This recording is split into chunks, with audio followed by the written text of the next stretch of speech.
Furthest However, I'll the go- plebeian that just sat at his computer, he needs to be using Emacs. No. Yeah. Well, I would be a sadist if I actually started using that fucking text editor.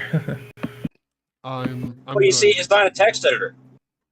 That's the beautiful thing about Emacs is yes, you can edit text with it, but it is not a text editor.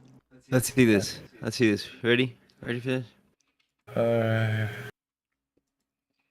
Now Emacs is a family of text editors. Oh.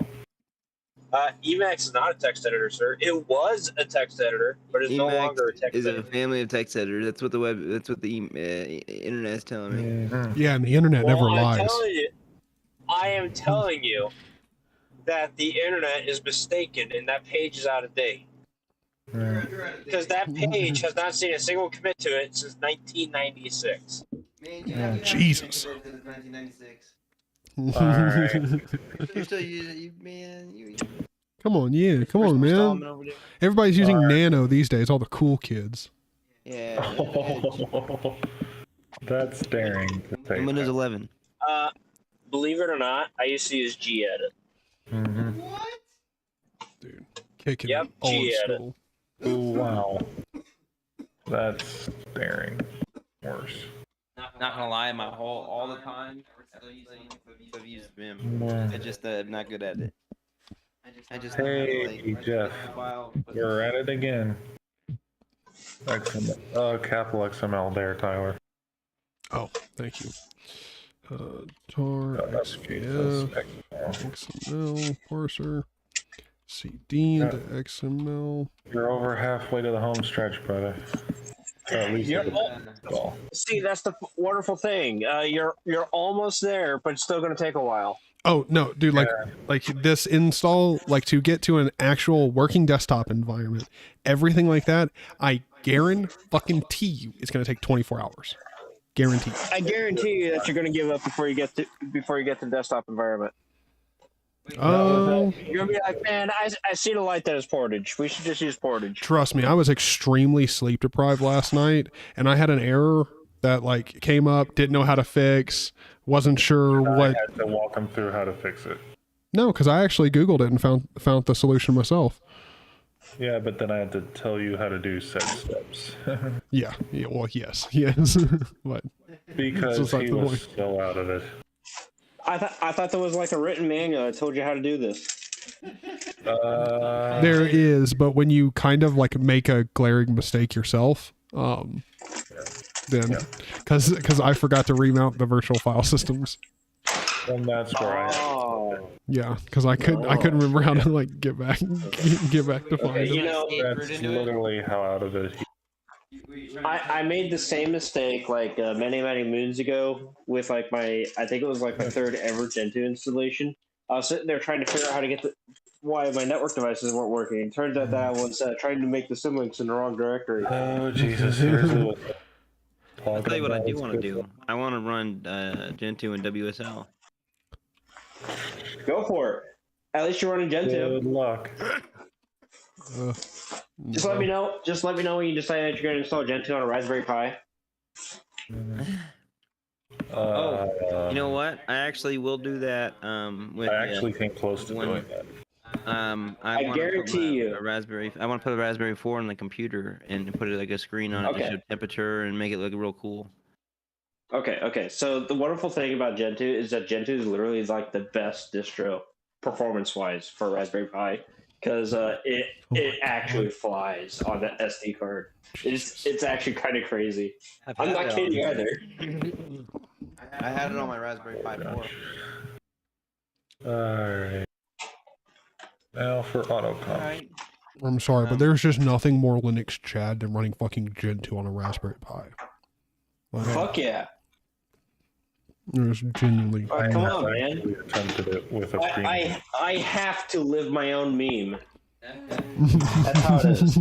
I have to at this point. I am contractually obligated without the contract. I am community obligated, I should say. That's what I am.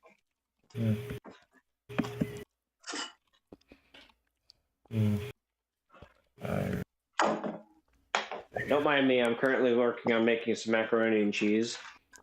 Nice. That's it. We're using the cheaty box stuff here. Yeah, what's the song, brother? I'll be right back, gents. I'm going to get a soda and a water. Bye. See you next year.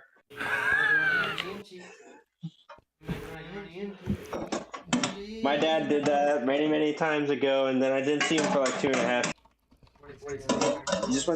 He just went down the street to go to the store and get a soda. I missed him greatly. I'm sorry, He never dog, showed up to but the there's baseball game. nothing fucking funnier than imagine your dad's just singing that song and walking out, just never coming back. Bye, Dad. But yes, he did Cheese come and back with a macaroni, soda. and just you never It see only your dad took 2.5 again. years. Oh my Christ. You're welcome. Oh shit. No, my dad never did that. Thank He God. divorced mom well. Yeah, him and mom divorced well. He never had to walk out of the. He never actually had to walk out. Same. Make and oh no, not what? I tried to type out make and I don't know what I just typed out. Make and Made. You didn't even put a K in it. Did you put a K in it? no. There was. I tried to type out make and there was a J and an equals in there, dude. Like, don't ask me, man. I don't know. I might have just had. I might have just had a stroke typing that out. What am I gonna do with you, bud? You can't even. This is why you should be using Portage. Well, I mean, I am in Gen 2 right now, so I mean, it's not like, you know, I can't use Portage. Well, there you go.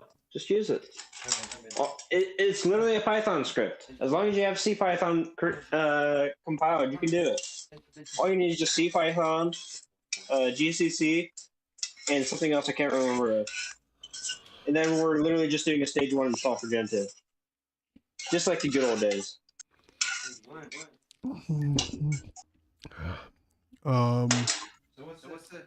Don't know, but sounds good. FS Society. Lewis? No, yeah, Lewis, no package manager. None. Yeah, no way.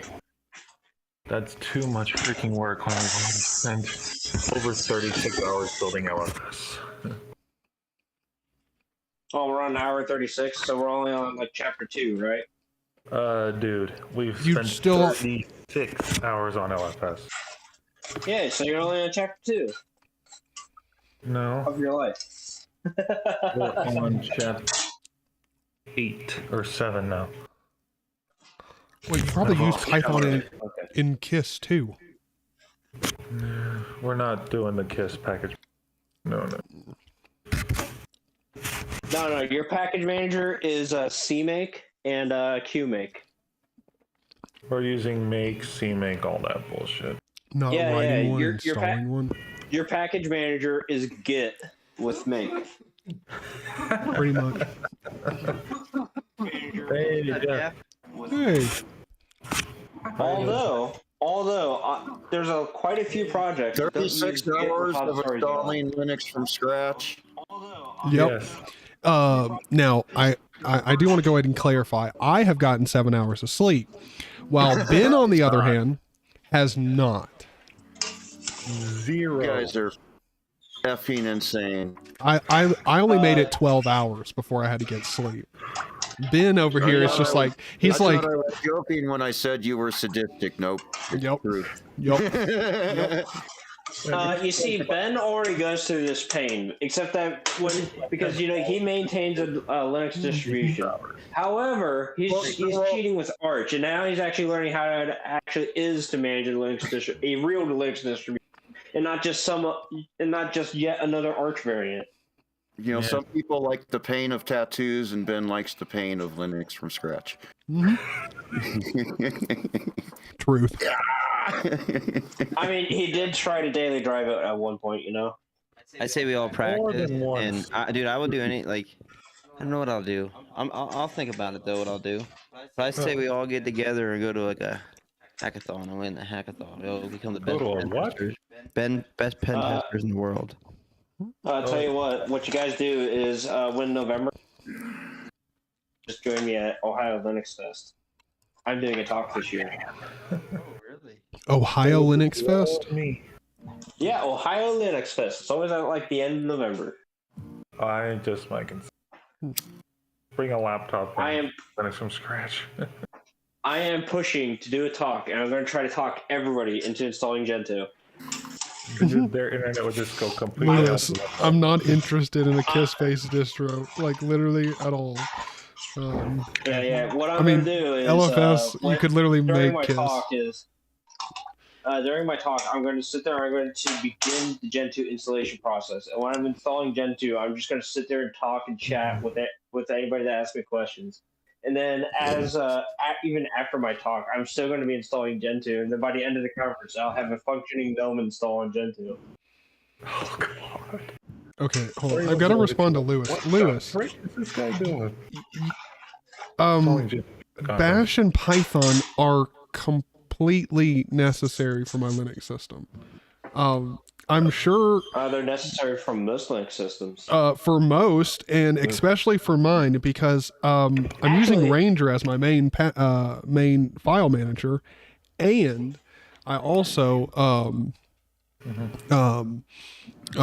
like Bash is where I write all my scripts, and I prefer Bash. I like Bash. Like I genuinely like Bash. Actually, you don't need Bash. You can get away with ZSH. Thank you. I tried. You're I welcome. thought that was a good Not part. you, him, because he's like actually. I got some. I Oh. got some Blu-rays today that I won on another YouTube channel. Nice. Oscar It's, from the Office? Yeah. Here, Taylor. He's the actually guy. Oh yeah. Oh, yeah, it's yeah. anime! Actually. Cowboy Bebop, Actually. the complete series. Oh shit.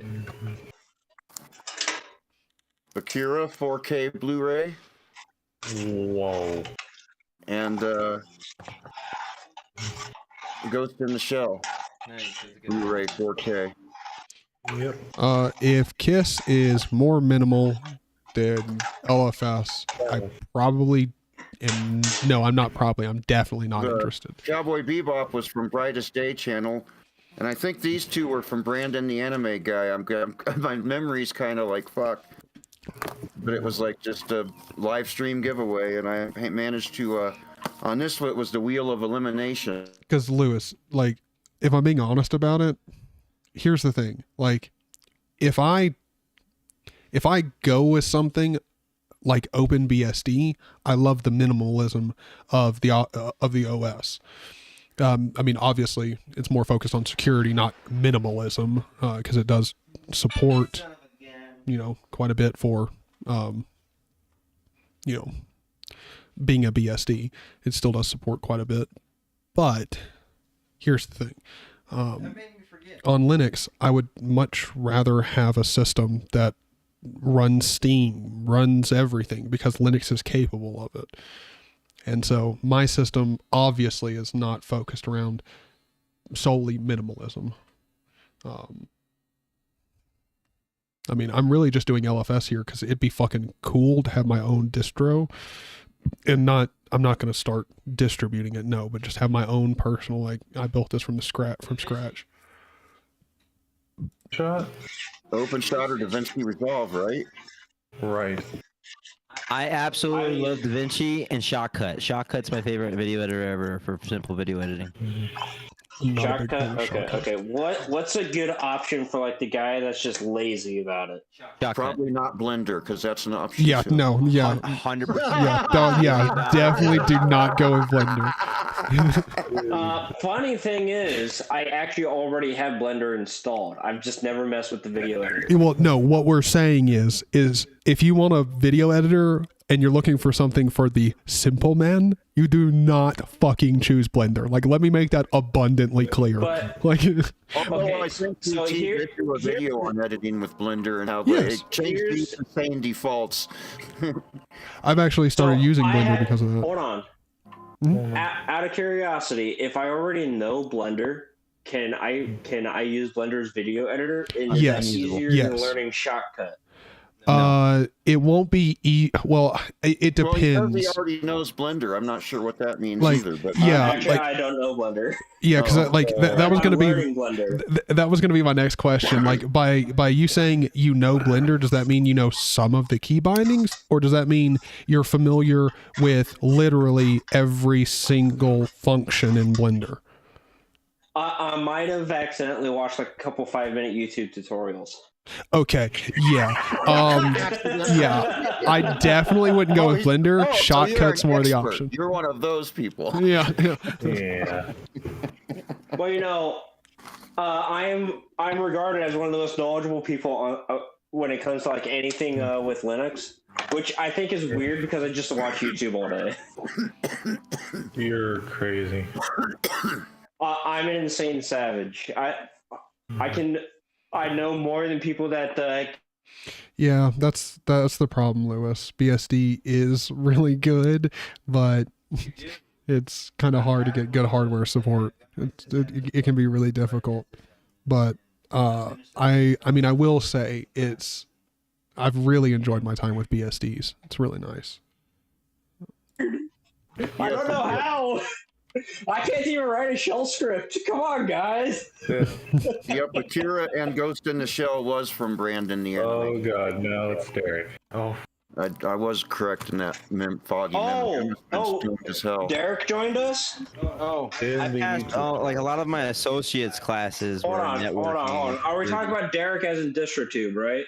Yes. Is he actually in the chat? Yes. Yeah. First of all, guys, I would like to clarify that Tyler's chat is for people that have hair only.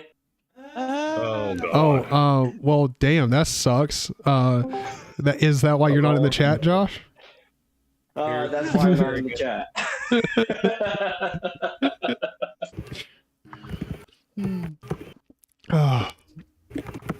I'm also currently in the middle of making my own mac and cheese. Yeah. I have a song for you. You want to hear it? Nope. Damn. Only if you're willing to play with the world's tiniest violin. That hurt. Like that hurt. Scotty was like, damn, come on, man, I had a good song. Like the notice some chat, but yeah, we would be playing some Zero AD, but you know, we gotta. But he's been compiling for 36 hours instead.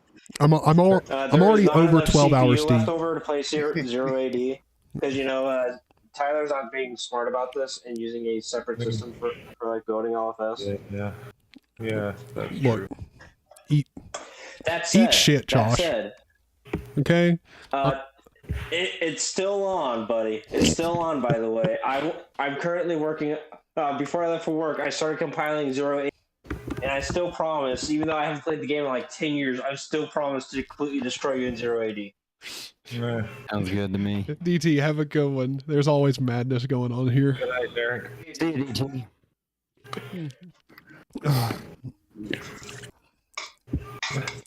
I am a daredevil.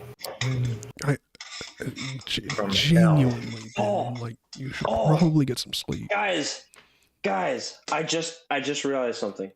There's one community I still have yet to troll about Gen 2. What? Gen 2 community. No. You will literally. It's a YouTube channel. It's a YouTube channel called Big Daddy Linux. It's ran by this guy named Rocky. Yeah. Yeah. I need to get them to. They do like weekly distro challenges where they like. It'd be perfect to get everybody there to install Gen 2. When Rocco was hosting it, it was great. It's not. I don't watch it as I catch it every now and then now.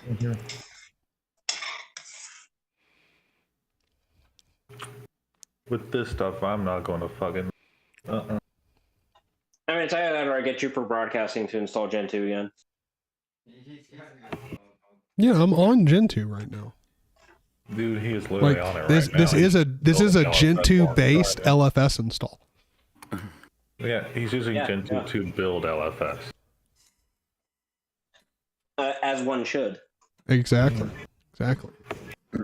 I mean, like, genuinely, Josh, like, I mean, this is probably going to be the nicest fuck you that I ever say, but fuck you. Because, like, I'm now, like, a hardcore Gentoo user, or, like, I don't want to go back to anything else. And, like, Victory is mine. I don't know what you've done to me, and I don't know whether to be upset or not, but, like, can I also tell you how fucking absolutely retarded it is that I have a better gaming experience on Gentoo than Arch? Like, what is that? How? Huh? I know, right? It's weird. Like the game from. It may not be that weird because you want to like that candle. I have a better gaming experience on Ubuntu than I do on Manjaro. Oh, well, that's just because Manjaro is terrible. Okay. Yeah, let me know when you decide to use a real distribution. Oh, that is the most arrogant statement I've heard in a while, but kind of true. Like, Ubuntu works good for me, and I never have the stupid bugs that only happen in like one weird game that I'm the only one that's playing. That always happen on GNOME. Yeah. That shit doesn't happen in Ubuntu on XFCE. Okay, Josh, you know what why are you're you having that doing? bug when I am currently scraping macaroni out of the bottom of a pan. Okay. I was like, you have to be scraping something right now. Macaroni and cheese. Even the fact that I don't like the GNOME UI aside, there's always some weird little bug. Yeah. Like in the pop-up window would appear and I'd be locked out of the keyboard. And so I'd have to shut the... It's like, what the... And it worked fine on Ubuntu on XFCE. Yeah. Funny how that works, right? Yeah, it's like, yeah. You know. But you know, the best part about the GNOME desktop environment is that it works out of the box, so you don't have to customize it. Yeah.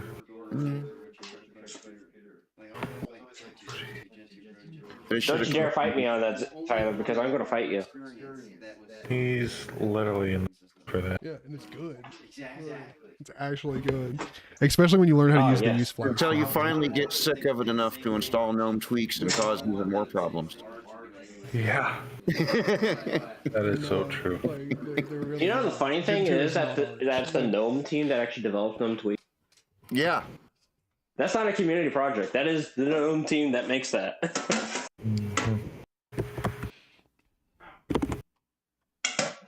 Wait. Hey, it turns out that this macaroni is really, really hot. That's not surprising. Just thought I'd share. It's not because I was totally boiling it for like 6 or 7 minutes, right? Josh, how do you not have all of the macaroni out of the pan yet? Right? It's in the strainer. I'm currently working on pulling it out of the strainer. It's a aluminum strainer, you know. So when I'm scraping the macaroni out of the strainer, then it sounds like I am scraping the pan again. A medieval strainer. Actually, it's a pretty good size. I'm just trying to imagine like a medieval strainer. It's just like some big ass like cast iron shit. That just sounds so wrong. I mean, I bought it out of the dollar store, so it actually is pretty small. Okay, so the next person. Now we're working on getting the cheese mixed in. We're gonna be savages about it. We're gonna put tuna in our mac and cheese. So I got a can of tuna. that's a 32 shit. Make.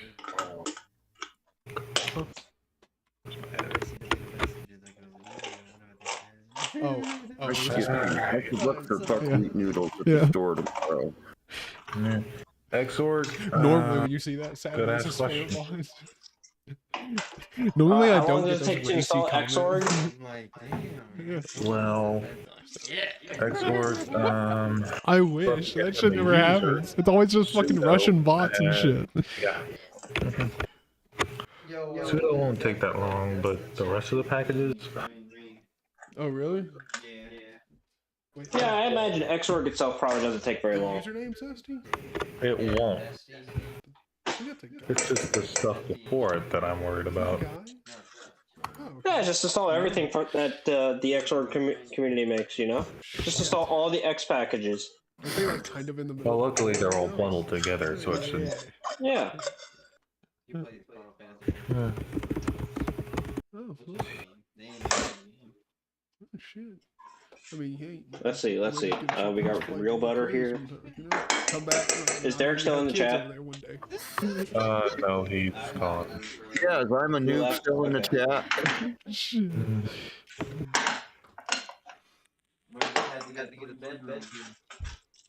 I'm just trying to imagine, like, How long did it You'd be take like, you to figure out yes, that I I was flew my wife over from I'm Ukraine. just a noob with Like, kind of like a DT? Russian bride. You're like, no, it's not like that. I swear. I don't know. That was in that 0 AD game.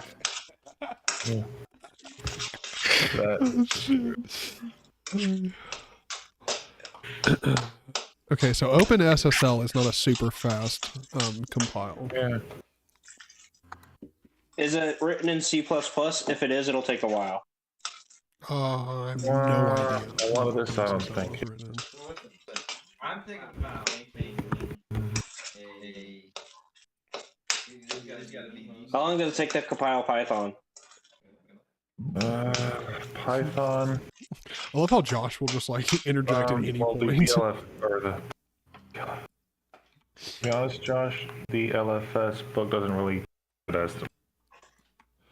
Oh, it doesn't walk you. Does Beyond Linux from scratch tell you how to compile Python? LFS. Well, I mean, we've already compiled Python. Yeah, how we long have did it to take? do it again. Wait, Hey, Matt. no, we've welcome already again. done the final compile for Yeah, we've Python. already done the final. Oh, that's right. Not long. It wasn't too bad. It was like maybe 5-10 minutes, maybe. Yeah.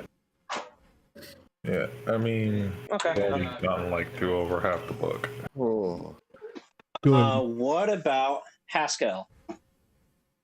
Did you install Haskell? No, hell Yeah. fucking no. I'm not installing Haskell. Jesus Christ. No. Why? Nuh-uh. Why? Why? All right. Literally fucking why? That's my So you question. can install Why? Xmonad. So I can piss off who? Golden, Yeah, Xmonad. Why would I want to? I don't even use Xmonad. Xmonad's like, But you, ugh. dude. okay. Is So you need to install Xmonad. You need to install the Alacrity terminal. Set up the fish shell. And then after that, just install everything as an app image and just call it Okay. DTOS. Or Josh, bear with me here. Bear with me here. we or are not down I that could rabbit just git clone my own DWM configs down with all my other dot files, and then just use God's best window manager. That's just fucking cheating. Well, that's like saying getting into heaven's cheating, dog. Okay, look, if it's cheating, I'm Well, it cheating all the is. way to the fucking top. All right. Yeah. We are going to get him. I mean, if you just want to cheat, just call good at the TTY. Surf requires so much work to be a good browser. Like, Well, all I can say is I'm going to be very impressed if he actually, with my help, gets working LFS. Yo, I got Surf Web Browser to work really good, except it wouldn't save my credentials. Could you save my credentials? 10th bottle down the tube. I read something on saving your credentials in Surf, but it was pretty complicated. What? Scott?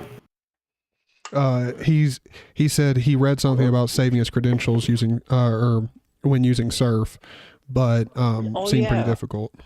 Yeah. Yeah, Surf doesn't support cookies by default, doesn't it? And when you get it working with libav support through GStreamer, and you get your YouTube videos working and all that stuff working just nicely, it's really nice actually. Mm-hmm. I'm very surprised that it doesn't it's support cookies out of the literally- box. I did not even know that. Damn. You have to direct it to a file. And then it'll support cookies. No. Okay. From his reaction, I'm gonna take that as a no. You guys like all this work when it doesn't work. Wait, hold on. Sit down so everyone can hear you on stream. It wants you to like when you do it. It wants you to do it directed to a file, and the file has like key credentials or something like that for the website. And then every time you visit the website and ask for it, it reads the file and then takes from the predefined set of Holy fuck. things you set. And Oh, wait a second, guys. There's a Linux cast video. I gotta leave and I gotta go watch this Linux cast video because it's more important than this zany live stream. Yes. Catch this Yes. later in VOD. Be right back. Okay. There you go, Matt. Just pimping Cast out your video channel. is better than the 148-hour compiling. Exactly. Come on. Come on. There is literally nothing more action packed going on YouTube right now. Come on, that's better than the Matrix screensaver. That's like real shit. Exactly. And Nosy, how's it going?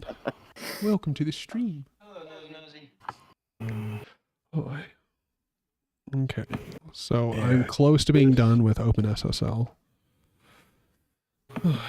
Yep. Don't you bite me, you little booger. What are you doing? It's his kitty. You gonna sit on my lap and bite me? Uh-uh. That would be scary. Not gonna lie. I bet that cat is great for rodents. Like if That any cat rodents is around. poised on his lap. Hey, Nazi. Hello. What? What'd you see? Oh well, you know what? I should probably hold on.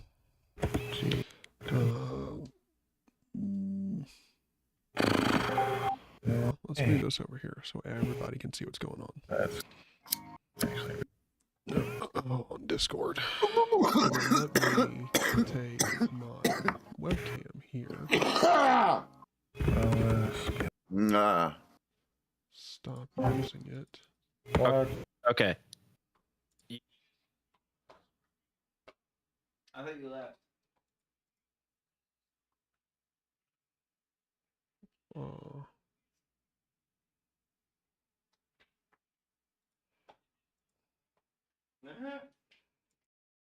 Compiler porn.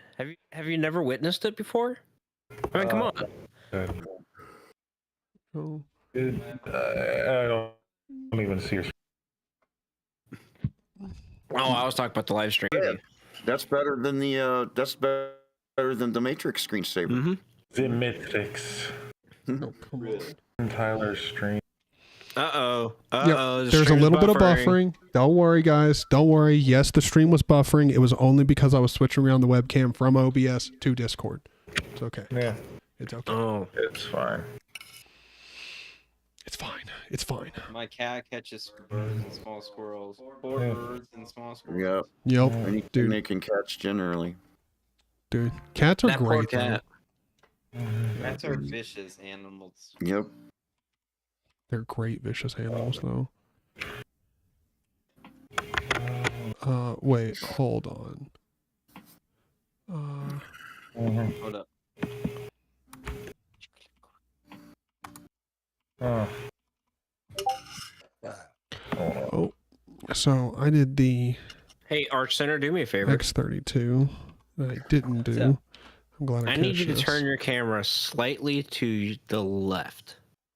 So it's not confusing? No, other direction. Your other left. So right. Like that? No, the other way. The other way, and then we need to point it up a little bit. Now, move out of the way real quick. Okay, just wanted to confirm.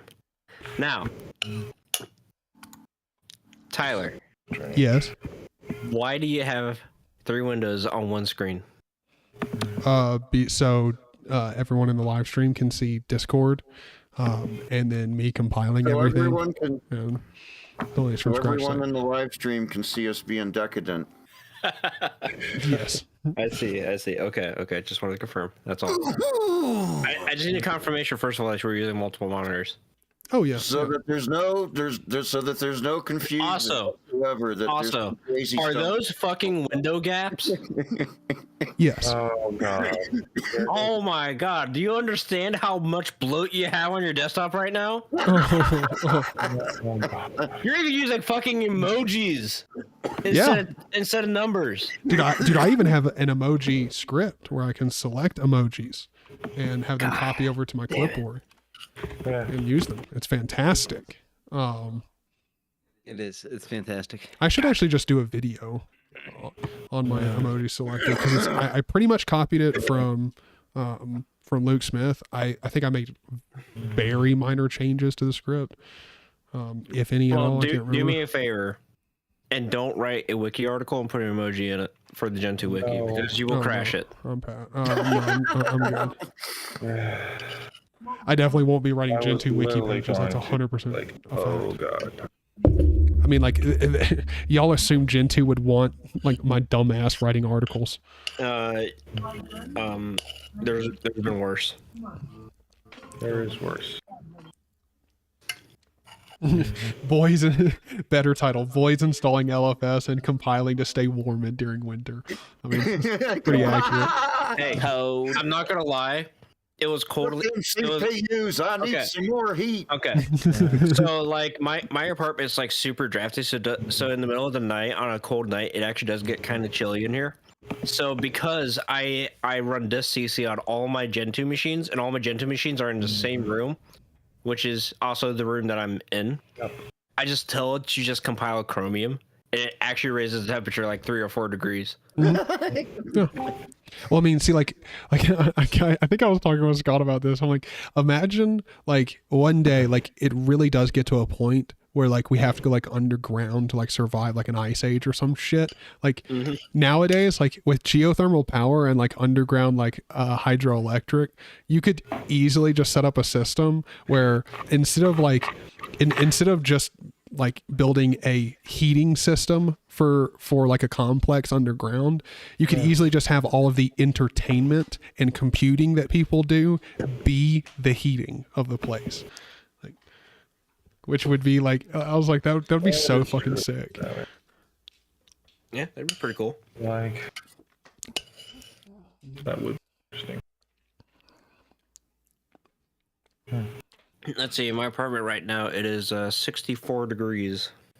The funny part about that scenario would be like Linux chads that compile everything from source would instantly become the guys that like everybody likes. They're like, you have these guys around you, like they're your neighbors, you know? Yo, shit's warm. Yeah. Yo, man, it's nice and warm in here. How many times have you compiled Chromium so far? Just every time it gets cold is when everyone's updating their software. And then all of a sudden the server goes, see,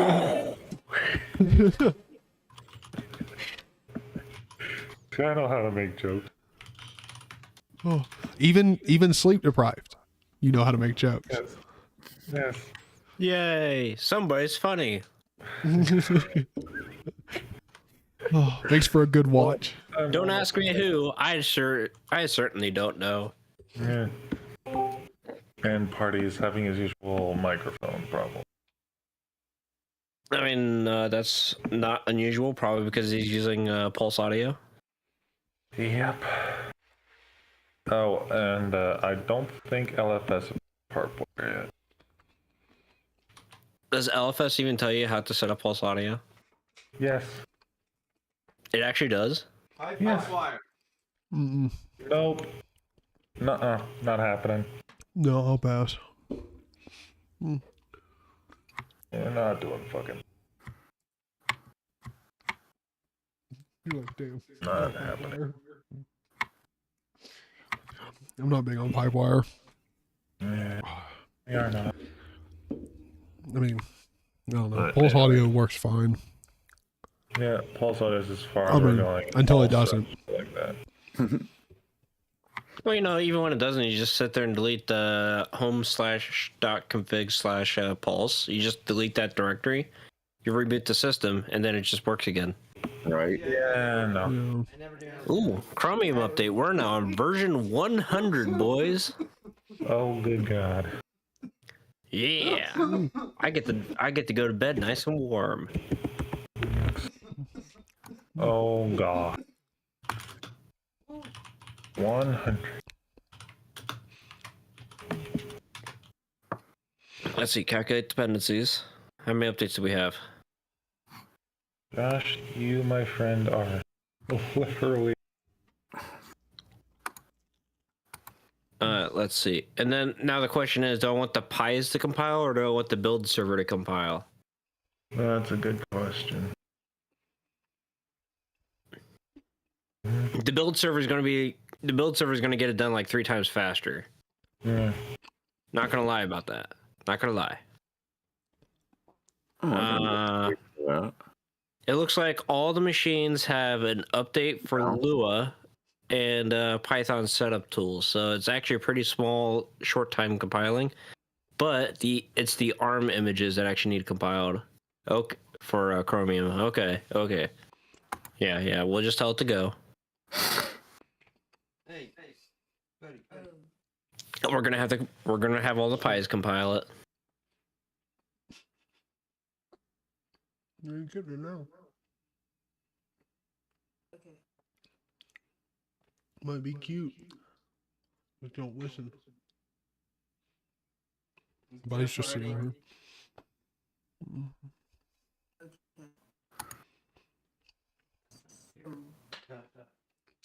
You've been scratching up.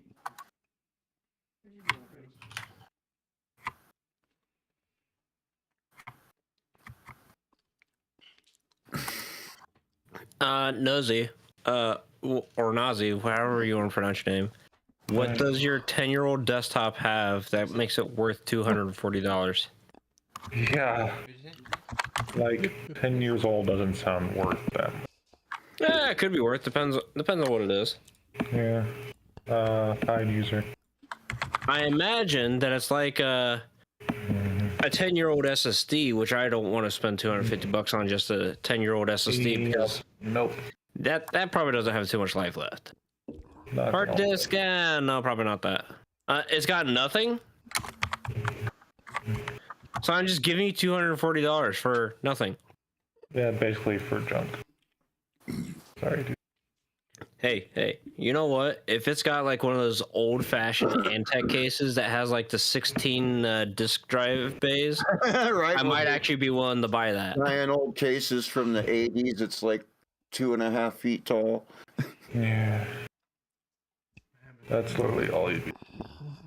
A Pentium G20 Hey, you get a or 500 gig hard drive. RAM. You know what?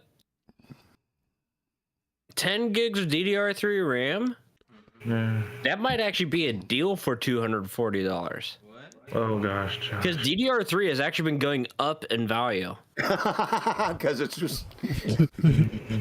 You know, nobody's making it anymore. So as long as the sticks are good, they can sell, right? Lord. I'm trying to imagine spending $240 on 10 gigs of It has DDR3. hard drive Like, that slots. is so fucked up. This is not okay. Hey, What?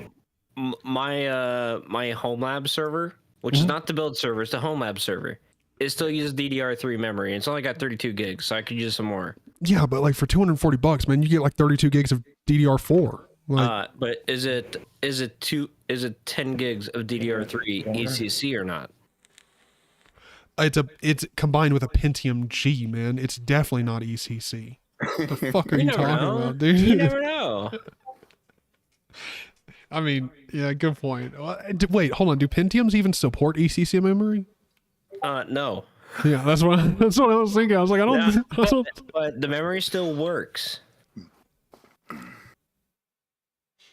Really? The memory will still work, but you just don't get the error correction.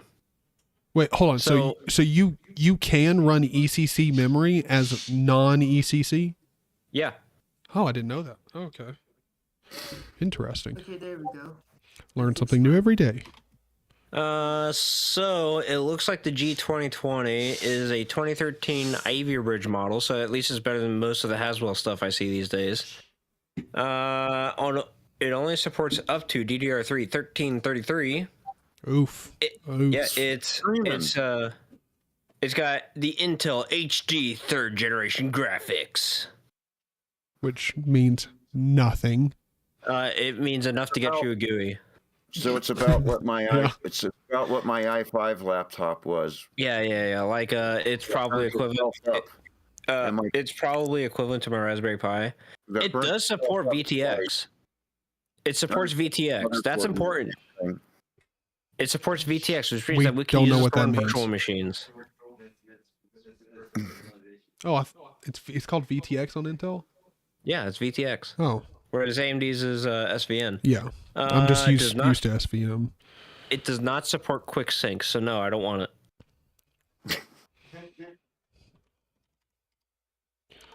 Dash RF open SSL.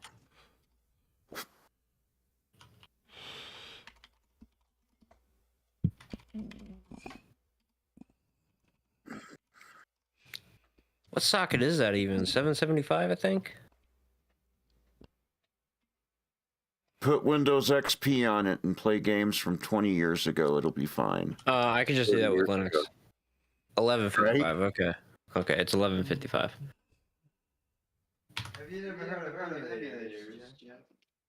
Oh, yeah. Of course. I don't know what's an emulator. You know, though, freaking RetroArch runs beautifully until I try to stream with OBS, and then it stutters all over the place. Might just be something like where it's CPU dependent. I haven't tried it on the desktop yet. So And what's sad about that is like my 2014 Pentium laptop. I'll like do the I play smooth, like even widescreen in like an N64 game or something. And like this machine does too, as long as OBS isn't going. Fuck.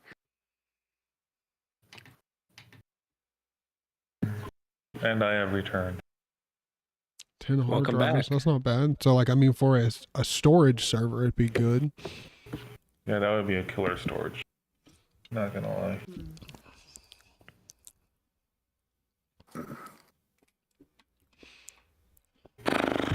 Alright. So right. Okay, so That is Chromium's Yes, party. Chromium is the best web browser. What about it? Chromium is pretty much the only web browser, but okay. That's why it's the best. Like, see, Chromium is just Chrome with less plugins. And then less- every other browser out there is Chromium based. So it's just Chromium, but with more plugins added on. Or you have Firefox. And then you have Firefox with different plugins. That's Well, you the know, only two things. There was a point in time where Firefox was actually going to be using the same rendering engine as Chromium. Okay. Oh, Josh, really? You have literally driven me this madness. I am installing Chromium and Firefox non-binary. Yes. Yes. You have outdone me, my friend. Next up is Emacs. And I you am can so- torture, I mean, you can flog yourself up and down if you want to do that, but I will not be joining you. But evil mode. It's just like Vim. Oh, Josh, fuck you off. got me on Vim. May just push me into the fucking. It's 99.98% Vim. Yeah, but it's not Vim, so that's the problem. Yeah. I mean, boo-hoo. You can't install your Vim plugins. You got Emacs, which is better anyway. No. A lot of what people do with Vim is actually just make Vim just like Emacs anyway, so I don't see the difference. I am literally going to cry. Yes. Hey, Ben, just remember, Emerge is the world's fastest package manager. God, I hope you're. All right. It might seem like it takes a few hours, but really, Emerge is the world's fastest package manager because you can tell Emerge to do something, go to bed or go to work, and you come back and it's installed. To- okay, Alright, god damn it. Health.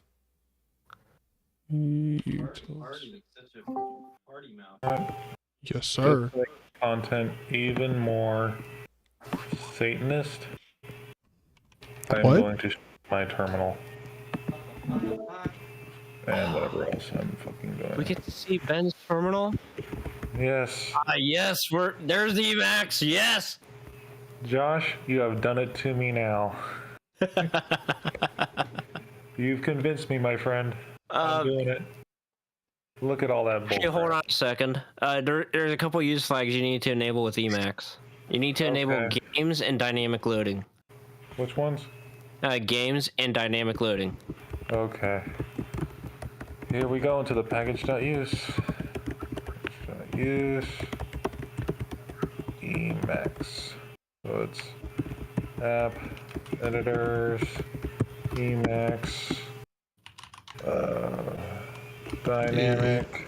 Chromium does look good. Type loading and games, right? I would also enable threads and harf buzz too. Threads, harf buzz. All right. Yeah, there you got go. it. There you go. You're good. You're And good. Firefox is fucking ESR.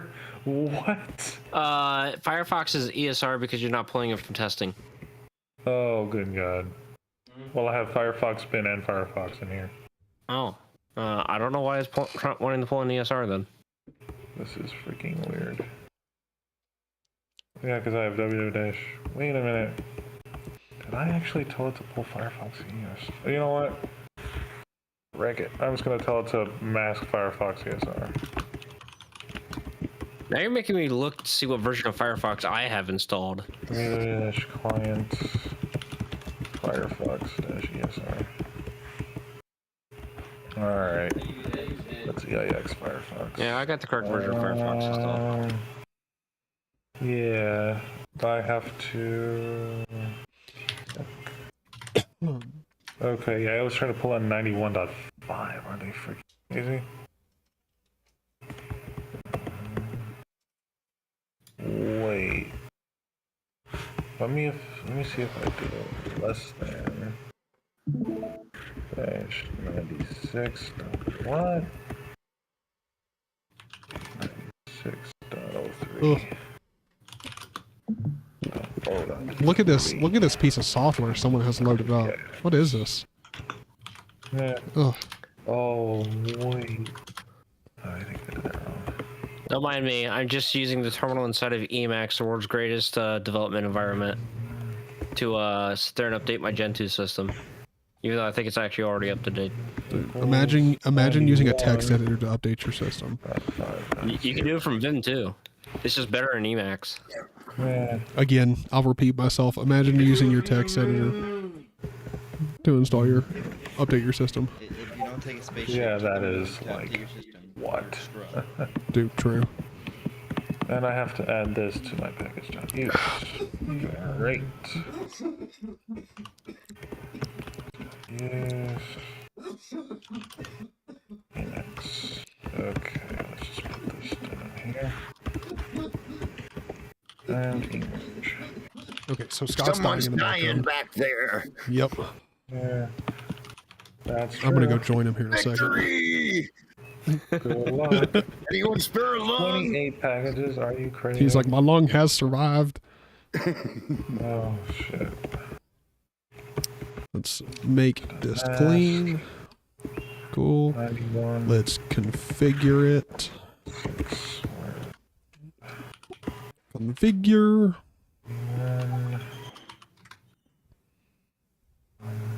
Oh, party sent me 2 messages. I didn't realize. Oh, damn. man. Sorry, party. That sucks, man. What?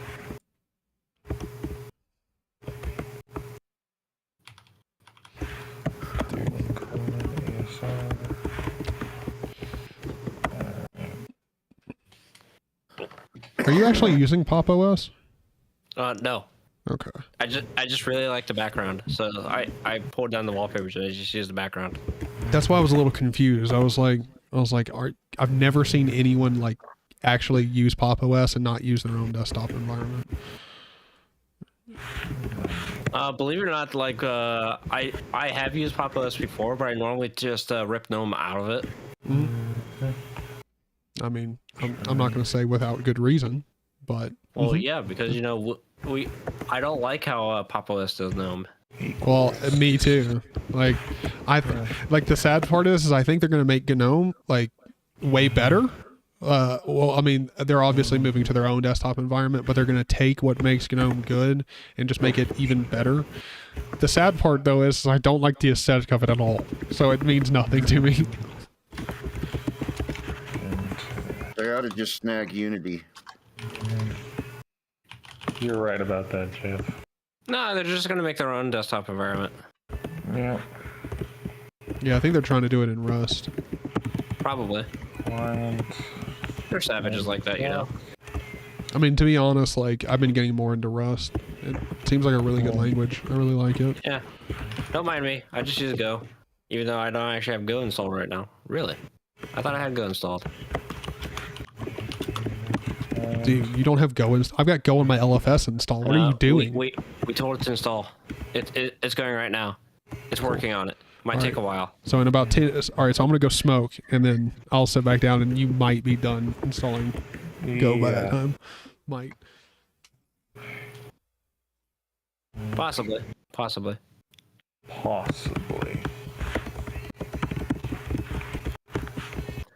Ben, are you still trying to get the correct version of Firefox installed? Yeah. I am literally just masking every other version of Firefox. That's literally how much of a pessimist I am.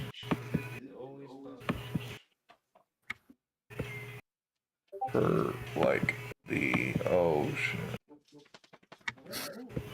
And now Josh is streaming, uh-oh. Well, yeah. We are literally the two Gen 2 madmen. You know, we got our parrot going at the same time. And because we're using Gen 2, we have to have the obligatory H-top going too. Oh, fuck. I didn't mean to put that in there.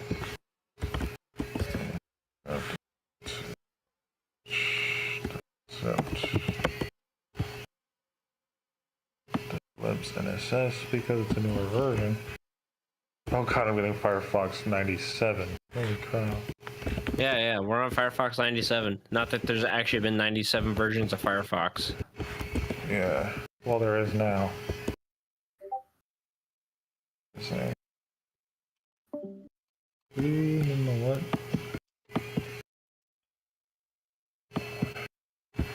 28 packages. I'm actually pulling Firefox 97 in from the rapid repo.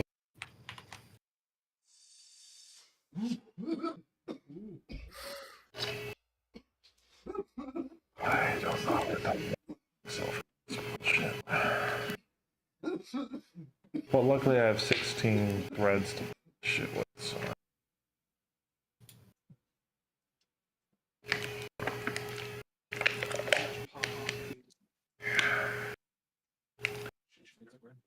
But anyway,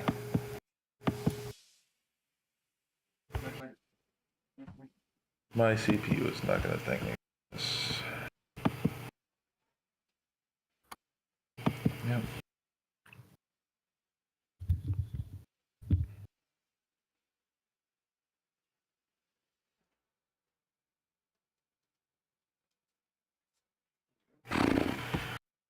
Eight running at once. 8. So we just basically sit watching packages and stuff like that. Yep, time to sit back and wait for the beauty. It might take a few hours. Yeah, watch. I meant several. Excuse me. And look at that! I am in my Ben user on LFS. Hey. Like, this is going to be monotonous. Let's watch for use main. Move this. Like, wait. Oh.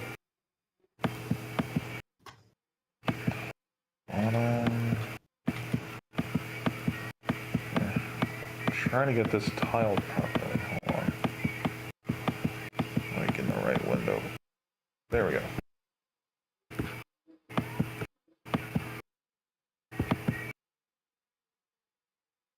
Don't mind me. I'm just enabling Go in Emacs. Okay. And I will say this is my first time using Emacs, so I have no idea what the hell I'm doing. So I may not open it tonight just because I don't want to mess up like an. Yeah, that's fine. That's fine. That's fine. Especially when I'm helping somebody build an entire Linux from scratch.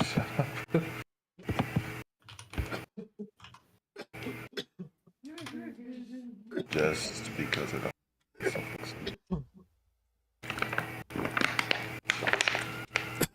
don't. And he's back. Yes, sir. Hey, Tyler. Welcome back, dude. Thank you.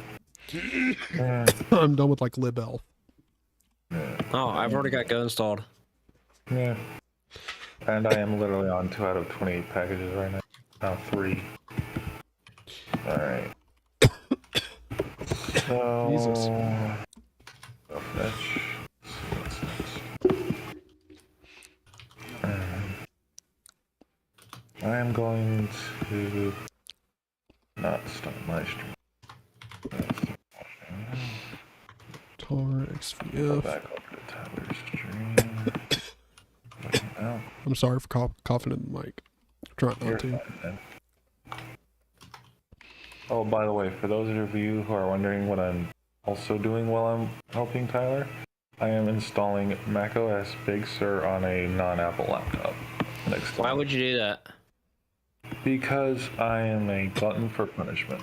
Oh, okay. So I mean that's a pretty good reason. And it has, and HP ProBooks are known for the probably best Hackintosh laptop compatibility for their time. Alright, hang on, I gotta plug it in or else the battery is going to drain and I don't want. Hey, look, guys. I wrote a Go program.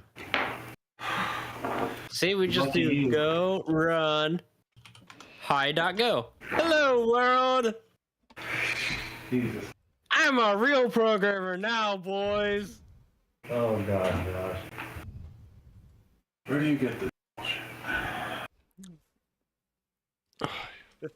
Hold on.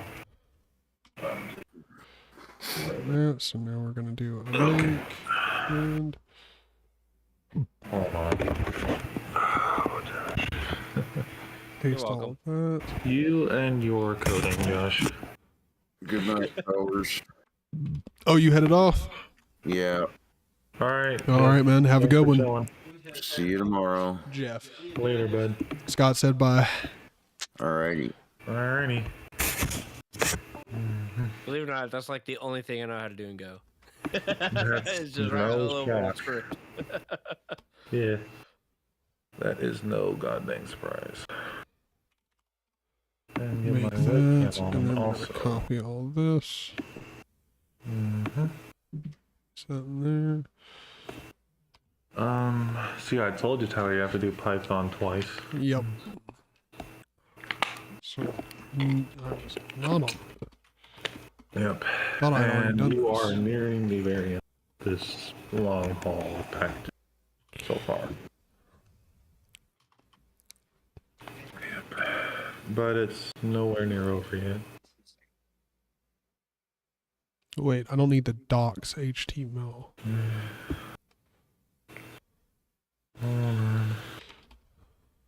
Where's Python at? Oh no, it is the docs. Oh, okay. Yeah. But, well, I honestly didn't do the documentation part. Let's see. But that's up to you. Okay.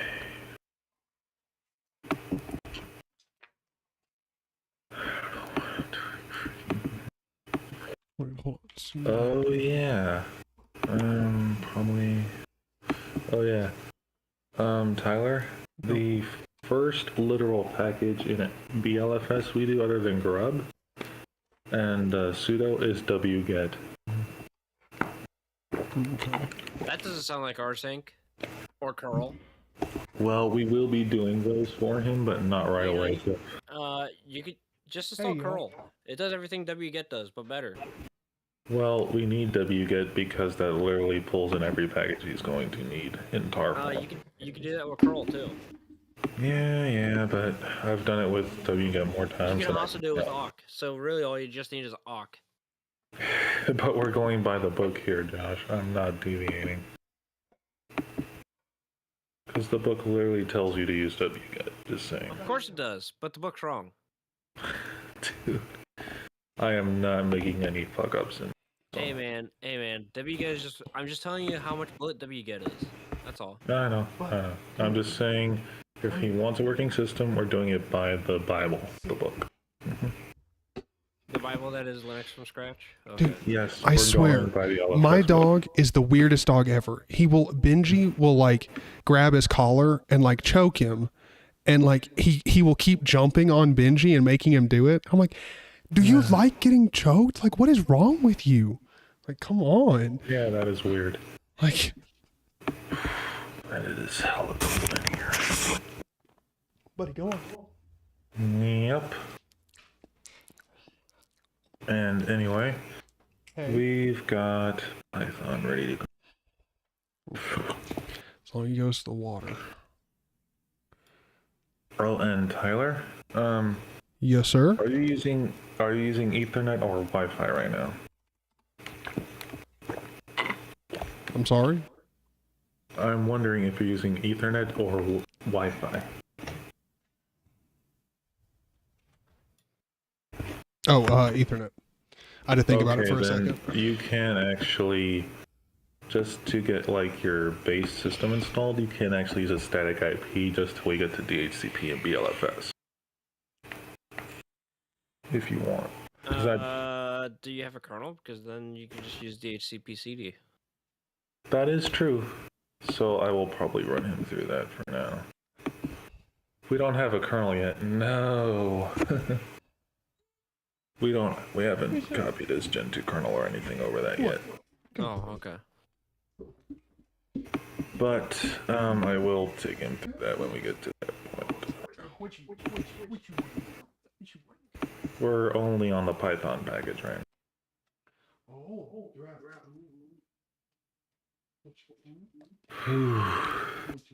That is still a little ways off.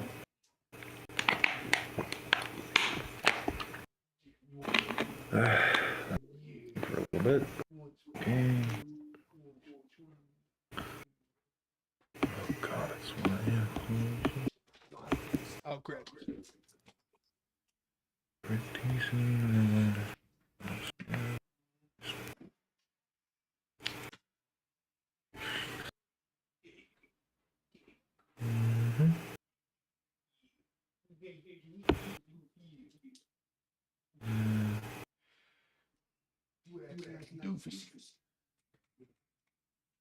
Okay.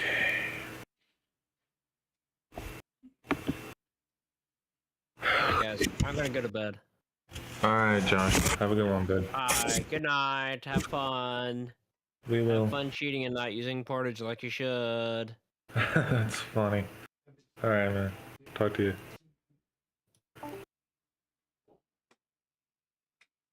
Not using portage. It's funny.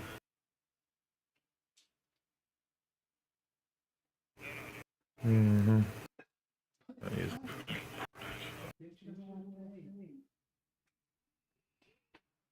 Ay, ay, ay. One sec, I have to... This one.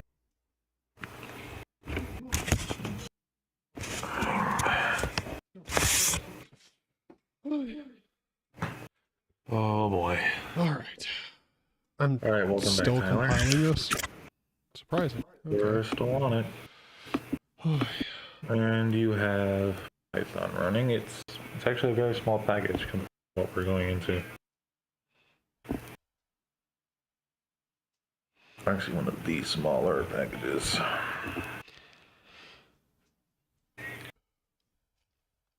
And whew.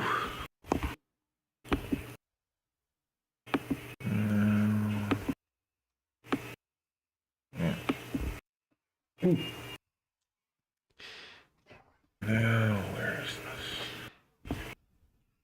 I'm gonna swap to the basement real quick, so I'll be like semi-AFK, but not much. Okay. Just a second.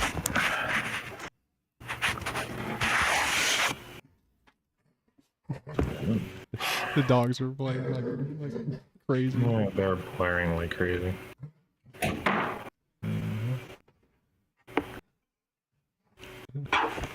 Alright, actually, yes.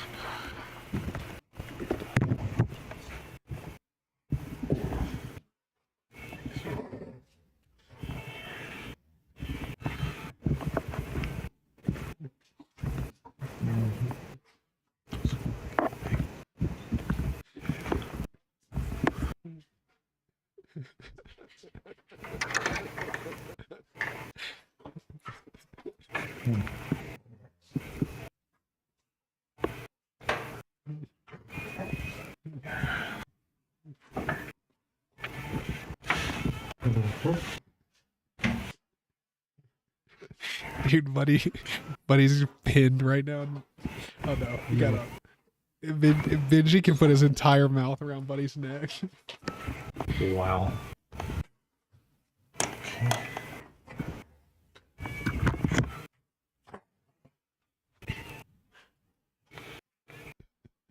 Okay. This is going to take some time.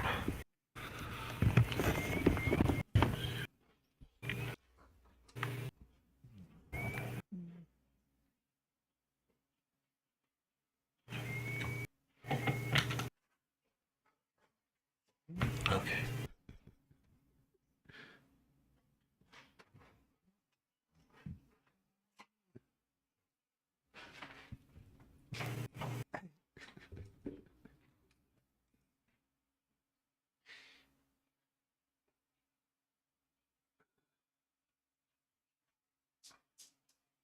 What?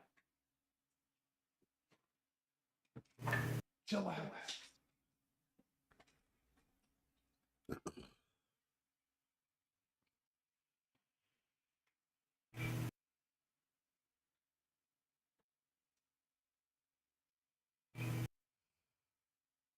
Oh, I was like, why is this taking so long? And then it hit me. I'm like, oh yeah, that's right. I'm compiling Python.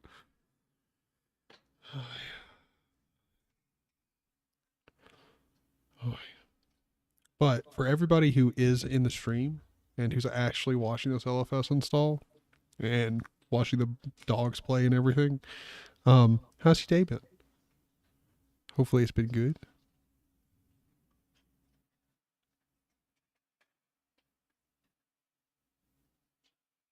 Well, dude, I'm surprised. Scott doesn't have the game up. Final Fantasy 14.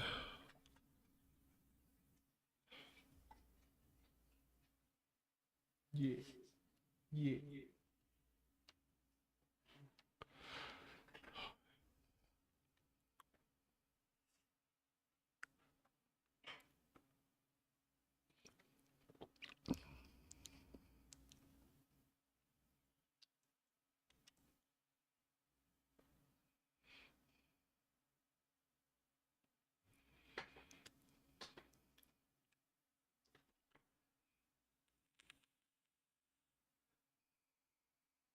Look at these dogs. There's Buddy, just like, oh, good lord, if I could point this camera like half decently at anything. Good lord. Like Buddy's down there just smiling, panting. And Benji's just relaxing.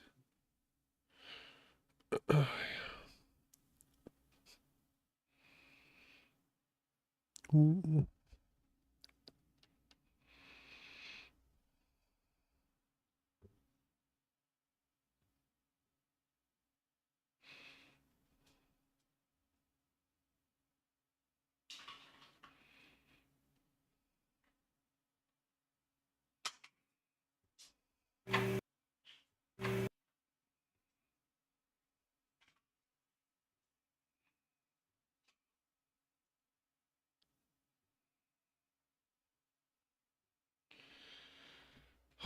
This is taking me back to last night, where it's just kind of just staring at compiling, scrolling by on the screen.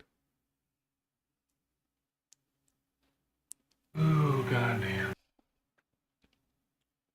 All right.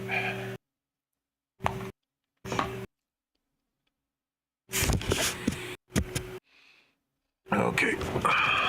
Back. Welcome back. Yikes. Oh, jeez. Now for me to stop streaming. That's... There we go. Yeah. Monkey minutes. Python is definitely going to take a minute.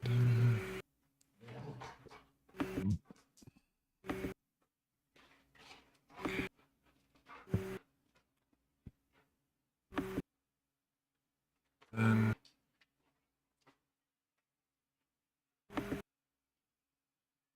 Alright, there's my terminal to create your presence with. And... Speed machine.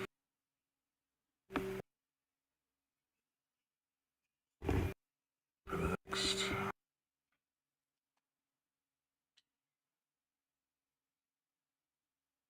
This one. Okay. Now... First thing... W. Because I'm not saying... Just one. It. Buddy, calm down, dude.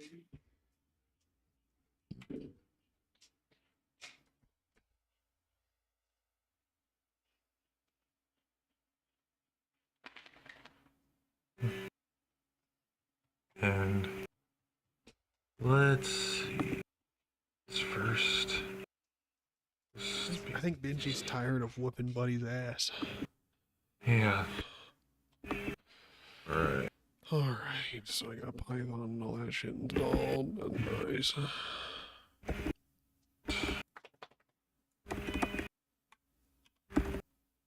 Bus,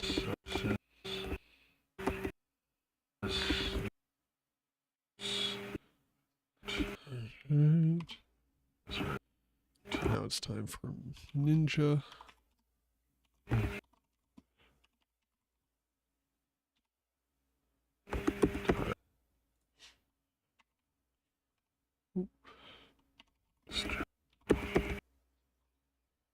Oh.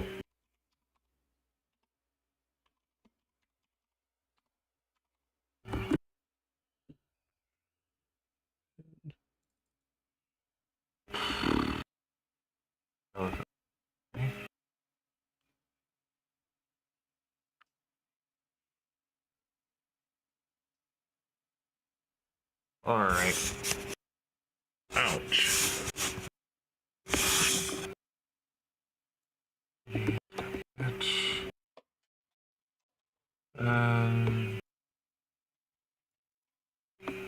Yep.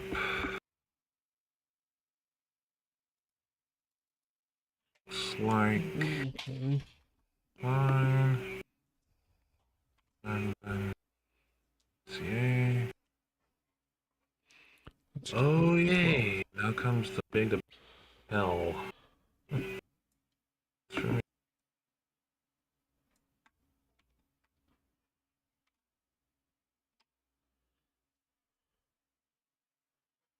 And this is basic copy.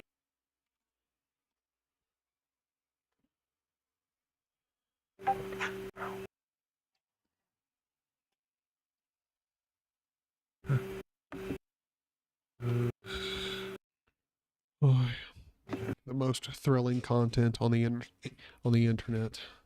Hours upon hours upon hours of installing LFS. Yes. And two of us doing it at the same time. Yes. Let's see. That. Remove dunning it. Now.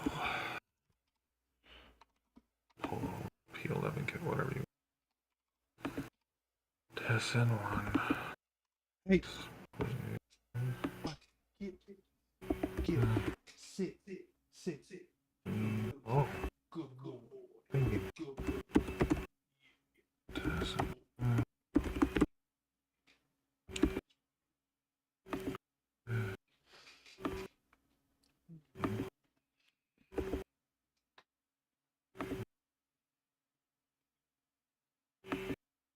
Alright.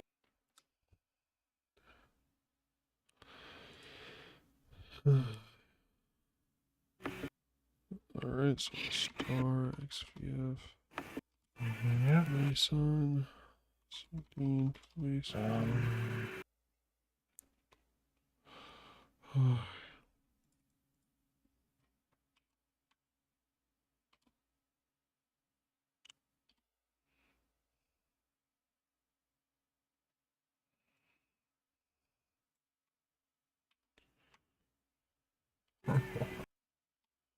No. Yes, sir. Yes, sir. Yep. Part 2.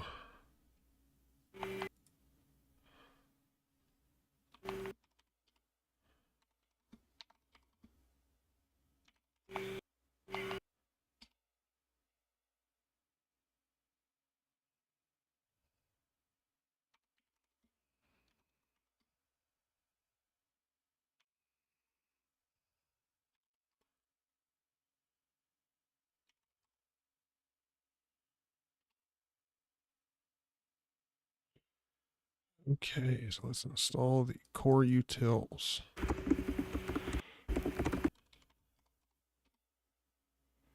Okay. And by the way, James, welcome to the street. Hello, James. We are still with. Well, I'm doing the LFS right now. He's still doing regular LFS. So he is like way behind me. And luckily we have some of Ben's music slightly in the background to keep us going. Oh shit, that's gonna. Oh, that means I need to turn on my music Sorry? so we don't. I said that means I need to turn on my music so we don't get copyright problems. Yeah, I would highly suggest or just so you don't get flagged or anything. Alright. I'll turn it down just there you go. And Turn some stream beats. sorta Here we go. this you. Pretty good. Ben's been up for 36 hours. 36 And hours. that is no and, lie. I legitimately don't even know how he's alive. Nor do I, for that matter. Much less functioning. Yeah. So, Yeah. me on the other hand, I did get 7 hours of sleep, and we stocked And the food out Ben with was house. more of a daredevil and finished his LFS before either of us. Exactly. I literally, when I get on a project, I cannot stop. That is how bad my brain process. I wish I had that dedication, but I can't. Yeah. And now we do. See. Oh. James, how's your day been going? What have you been doing? Yeah. How's it going, bro? Now the test one's ready to be run. Nope, we're not doing that. Nope. Nope. No, run the test. Nope. Remove the temporary group.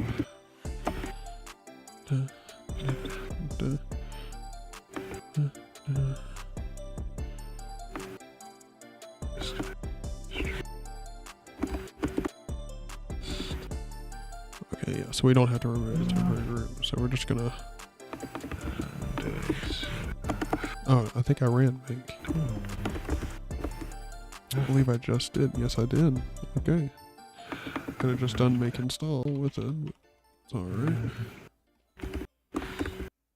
Perfect. And now let's move everything. Other specified locations. Cool beans. And like, I think people have made this point that like a lot of what you're doing is copying and pasting like commands, and it's like, yes, but that's no, like you are is the learning. point. Like, I mean, that's the point, but also at the same time, like that's not just what you're doing. As long as you read, I mean, you do come out You learning are shit. reading a freaking. Yes. No, this is there. I feel like there's a reason why this is called a book. That's not a Linux distro. Yeah, it's a fucking book.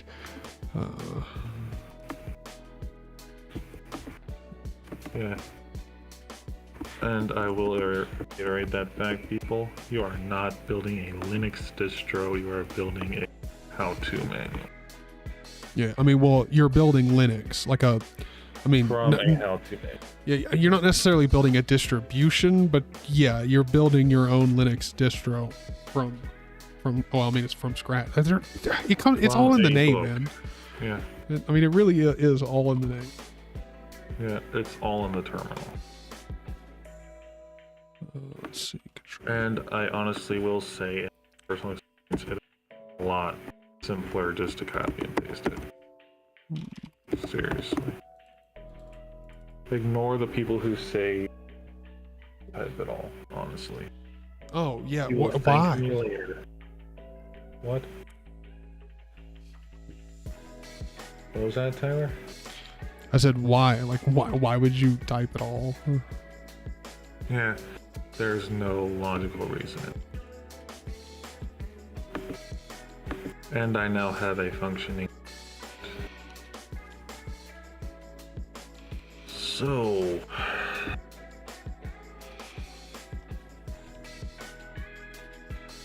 The best way to test that.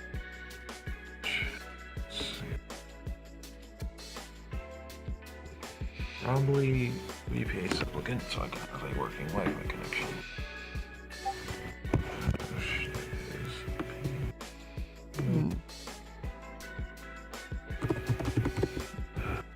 Wait, hold on, James. You're saying you're testing out Xmonad? I have to ask a few questions. Please tell me you're familiar with tiling window managers, like pretty decently, before you're trying out Xmonad. Okay. And then also, do you use Haskell for anything else? Because if you don't use Haskell for anything else, there's a lot of other tiling window managers that Yep, like I have won't HTTPS require a whole bunch of access to LFS. dependencies. Alright, wget with HTTPS on LFS. Fuck. I am a genius. It's books. And done this for the absolute time.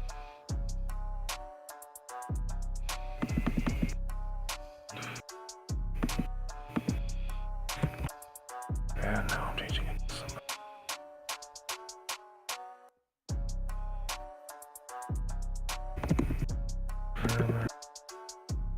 Alright. We got a Oh. different tools installed.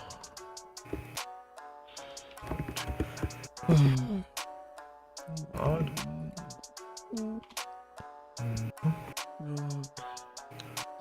Oh, by the way, people, if you're wondering what window manager this is I'm using, it's awesome. Like, literally the awesome window manager, just customized to my liking. But fork for meshy. And what in the hell are we now? Oh, never mind. And Well- yes, Tyler, if you're wondering what these colors are, it's black and purple. I'm a black and purple fanboy. Mm-hmm. I mean, they go together really nice. Yeah, and if we pull up... But James, if you're going to go Xmonad, and you haven't tried out DWM, I'd highly recommend trying out DWM first. Because And by the way, Xmonad, I do have these purple and black folders here. like, This is literally, the Dracula folders and Dracula icons, I should say, and the Dracula GTK. oh, sure. Yeah, Alright, if you're going to so, go, I mean, What? if you're going to go to Xmonad, like, it requires so much like you have to download all of the Haskell libraries, everything, and Yeah, it's going to... genuinely, like, most of the time, like, it's not like it's a lot of shit, but it is kind of a lot of shit, like, and you're probably not gonna be using it. No. And let's go For anything other than Xmode. Yeah. Alright, so these use Qtile. i3's pretty much got a little bit of experience. Yeah, okay. I'd recommend just Well, going then, DWM if you haven't tried By all it. means, man.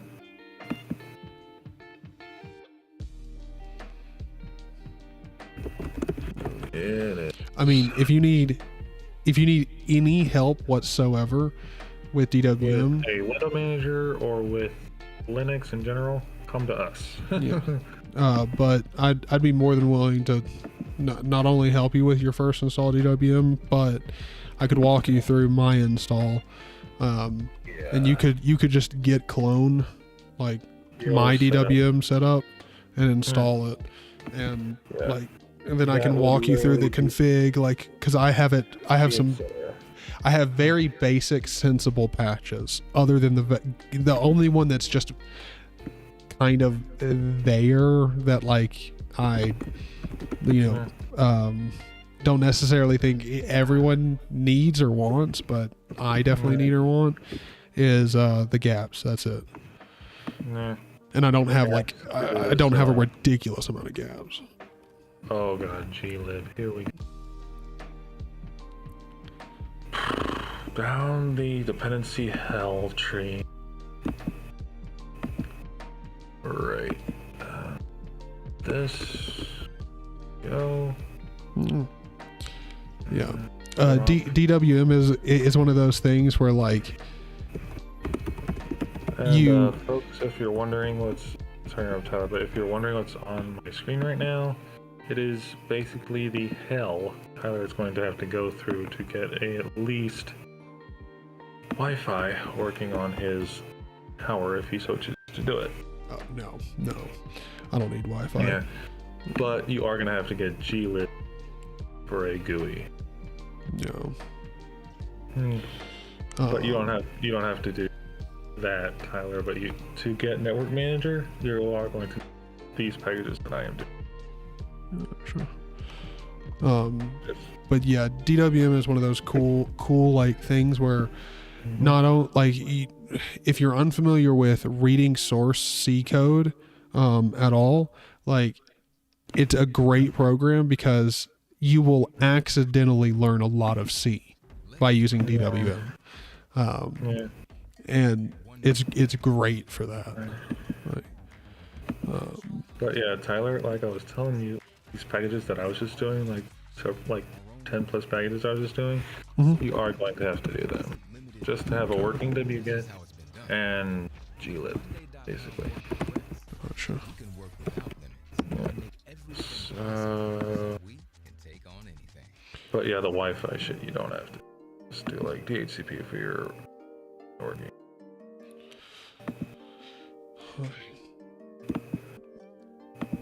But James, yeah, like I find that shit a lot of fun. So like I would have a lot of fun switching you over to DWM. Yeah.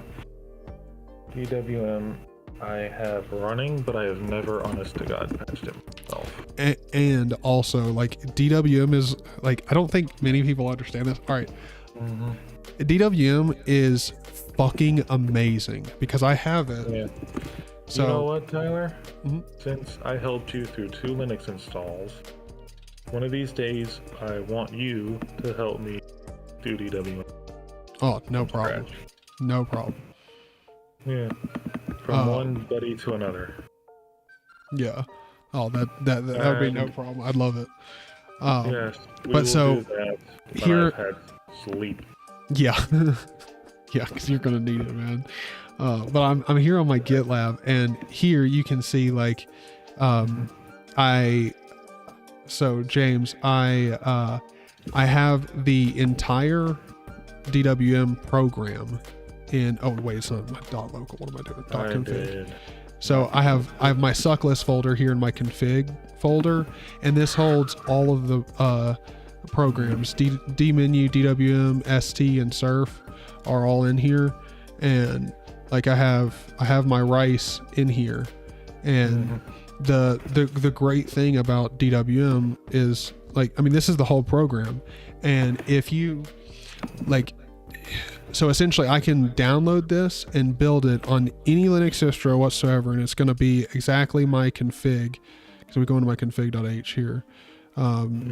You can see, like, so like my config, I've got, you know, some shortcuts here for my external scripts and programs, and then I've got like a volume up and down custom shit. Like, it's I don't have a lot of fancy stuff going on in here, but it can be a little daunting the first time you look at it.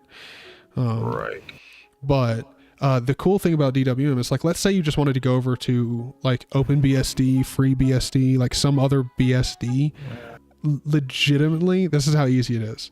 So like, you can just download your configuration of DWM, go into your config.make, and you'll see right here the BSD comment. You just uncomment that, and you're good. It even has, you can do Solaris down here. So if you want to make DWM just work on Solaris, all you have to do is uncomment these comments down here, and you're good to go. It's I mean, it's a great program. It's literally the best. I can't rave about it enough. And then I have my patches up here. I don't have a ton. You know, I've just got the gap. I'm not actually using alpha, because the alpha patch. Oh wait, am I using alpha? No, I'm not, because it doesn't work. That's right, it doesn't work. But you have like cursor warp, all this shit. Which is just nice, because like if I switch over to my other monitor, my mouse will go over to whatever focused window is on the other monitor, which is not great. Alright. Oh wait, did I not? I didn't run the make command. Lol. Yeah, we don't want to test results. And make install. I am such a glutton for goddamn. Yes, you are.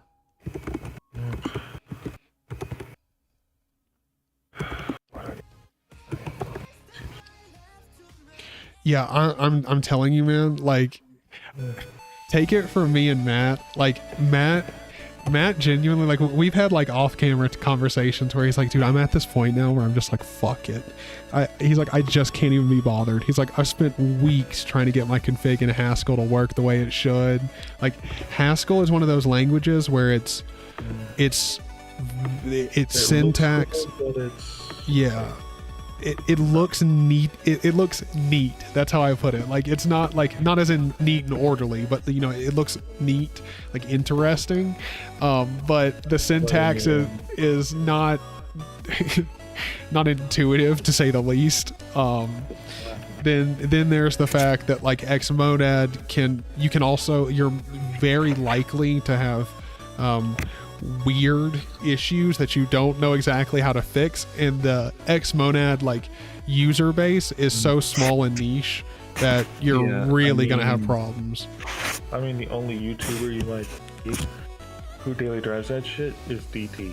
Well, but see, even he doesn't daily driver it anymore. No. Yeah, he's switching back and forth between so many different ones. Yeah, he literally has a hard time sticking with one. One WM. Well, which, I mean, I'm not. It's not like I'm not like upset about that or downing him for it. But yes, that's 100% the truth. I mean, he's got a shitload of stuff on his computer. Obviously, he's got a YouTube channel where he likes to check out a whole bunch of different boss stuff. It makes sense. Like, it's weird that, like, I have a YouTube channel, but this YouTube channel is not like a Linux channel, or like me and, you know, Derek's obsessions with window managers. It's like me with operating systems. Like, it's this unproclaimed and unprofound love for trying out different operating systems on the weirdest shit. Like I will literally just have like a massive nerdgasm for like the weirdest shit, you know? And people are like, why? Wait, hold on. What? Graphics makes page to contain the default. Yeah, you have to change the page thing to letter, saying US kind of thing.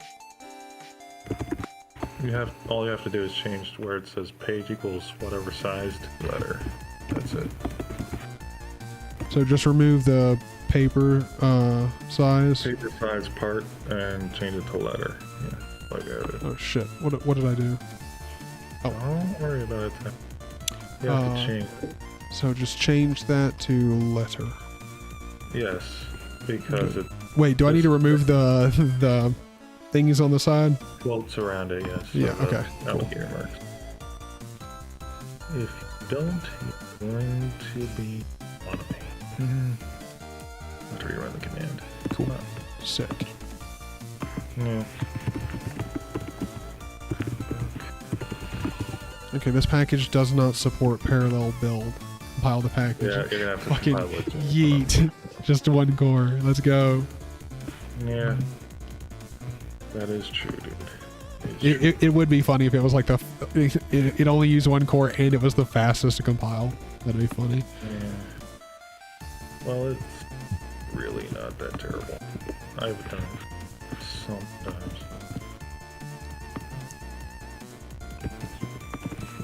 Okay, we got Dogfoot. Oh, I forgot I was watching Matt's video when I was live last night. Oh, wait. Dude, like, my YouTube recommendations are just trash.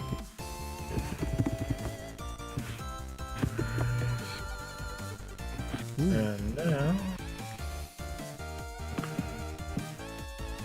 lib access IP.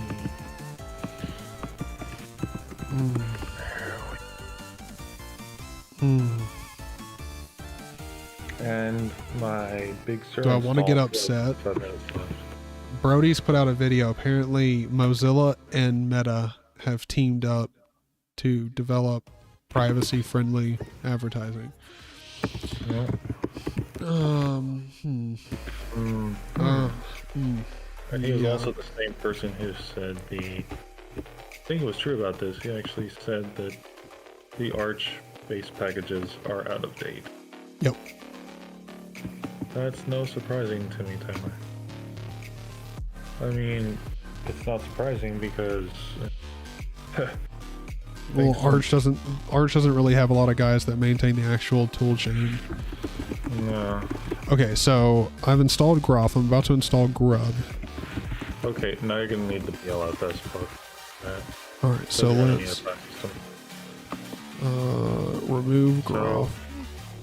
Okay. Yeah, go to Grub, and then where it says the BLFS page, and there.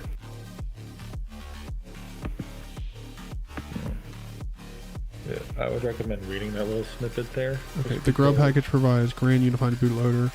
In this page, it will be built with UFI support, which is not enabled for Grub built in LFS. Yeah. Now, scroll down. Okay. You're gonna need another terminal for this, just saying. Okay. Because you can't just pull down the package wget because you don't have wget installed yet. Gotcha. Okay.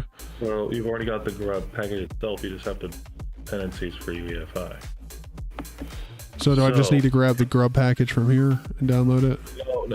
No. You already have Grub the tarball, but you don't have the additional download and the dependencies and junk. Okay, so I need to get the Unicode font data here? Yes, that first. And you're going to have to open up another terminal, so I would recommend maybe opening up like another workspace and grabbing this other terminal. Okay. So I also need to get this EFI, like I need to get EFI boot manager. Boot manager and free type. Okay. So if I may suggest grabbing free type first, because that's what I did, and it was a lot less tedious. Okay. So download free type. What I usually do is I download the recommended first and then the required. It makes life so much easier. Okay. Oh, good. But you have to download it into the LFS sources. So I'm going to tell you right now, I would download, while you're in your sources directory, I would make a BLFS folder with makedir, Okay. so that way you can separate the two. So that's what I did, and it saved me a lot of Headache. I like it. too. And confusion. Okay. So I've got the additional download for free type. I've got the And- package, and then I don't have to like. Do I actually have You to don't download? do any of those dependencies right now. Okay. You just have to build free type itself. Cool. Okay. Yeah. But when we get to later on in BLFS, you're gonna need them. These dependencies. Yes, but you don't need them right now. You'll need them after your install only. Okay. Oh wait, hold on. If I go here, Yeah. Harfbuzz dependencies. Jesus Christ, it's just a mountain of fucking shit of dependencies. Yeah. Everything's dependent on 1,000 other fucking things. That's BLFS for you, my man. Fuck my tits. It's gonna take so long. Okay, so I've got the Unifont, free type doc.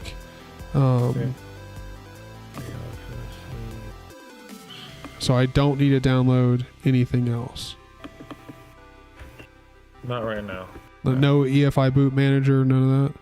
You do need EFI boot. Yes, Yeah, and EFI-Vars, and those will be. Let's see. Yeah, an EFI-Var has dependencies on POP-T. Gotcha. Download EFI vars. Okay, and then the additional download. Oh shit. Shift H. Save link. Save that patch. Okay. And then I also need to get eopt.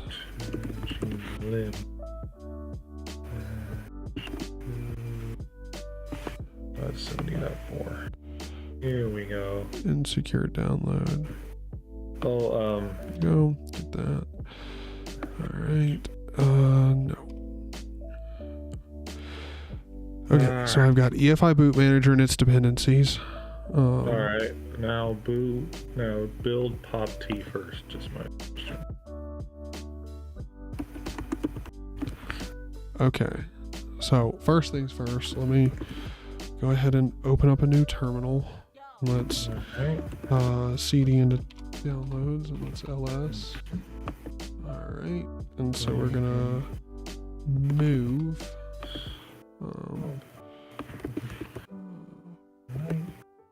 EFI boot manager. We're gonna move that towards slash oh no wait, it's slash mnt slash LFS. Right? Yeah. Permission denied. Yep, so we do need to be sudo. Yeah. Alright, so now we're gonna mv EFI boot manager to, and it doesn't, it's slash mnt slash LFS slash sources and BLF. There we go. Which now Let's go. does. Oh boy.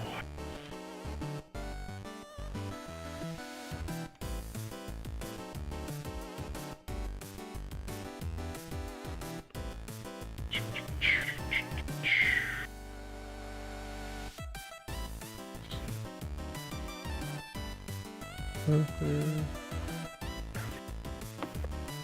Now,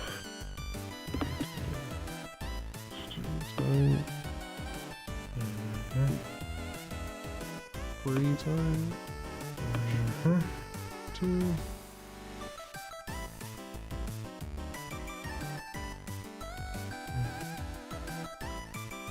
Just free type.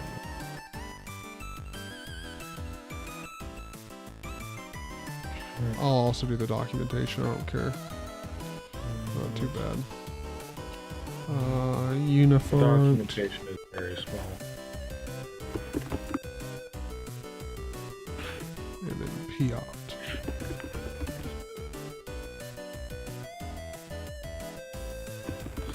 Move that over there.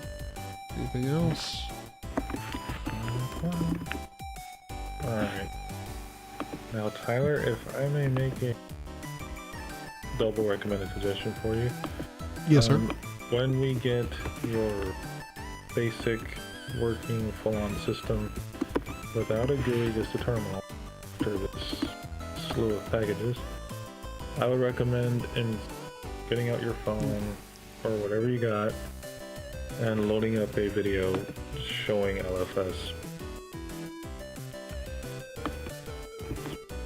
with me on camera as a Jehovah's Witness.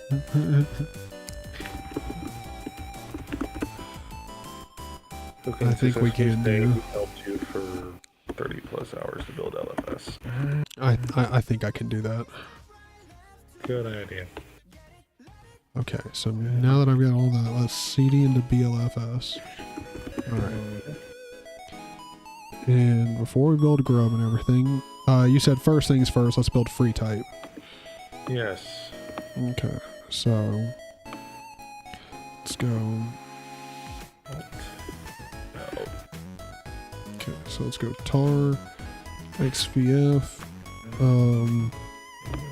free type. Shit. Was it like? Yeah. Let's CD into free type. Right. Now, let's do that. All right.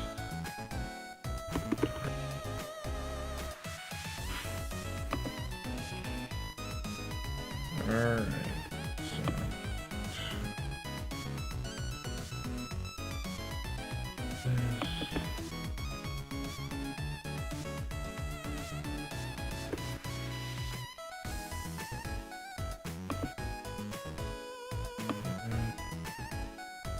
I mean, hopefully this, like everybody in the stream's liking the music. Let me know Yeah, if the they are music music. is. If not, I don't know. Yeah, it's good music. Come on now. Yeah. This is what they call the real unicorn right here. Yes. Yeah.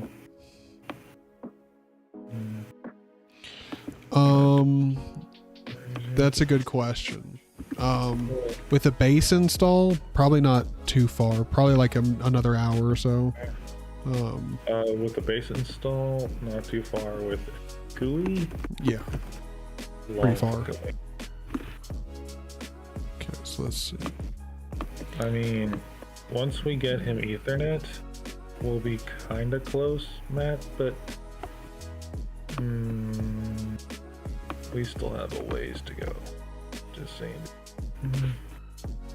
Like, just this install alone took us 36 hours. But that was mostly because he fell asleep in half of it. No.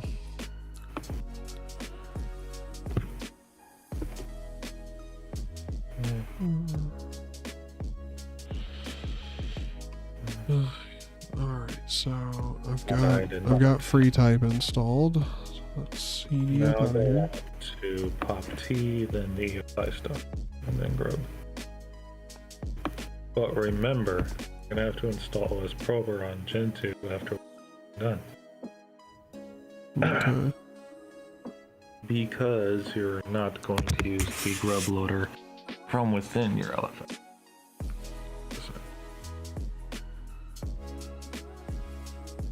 As cliche as it sounds. Because if you do, you'll fuck up your dual. CD into P-opt. Let's go configure everything. No, they would likely not. This is the one LS that my friend Fred says belongs in a prison. Because that prison would be likely gone. Or just really empty. It would set somebody straight. If not worse. Just saying, guys. Okay, we did not install the API documentation. Nope. Make install and then you're good. rm-rf popt. Alright, then go into EF5R. Alright, tar xvf EF5R 37.tar. Yep.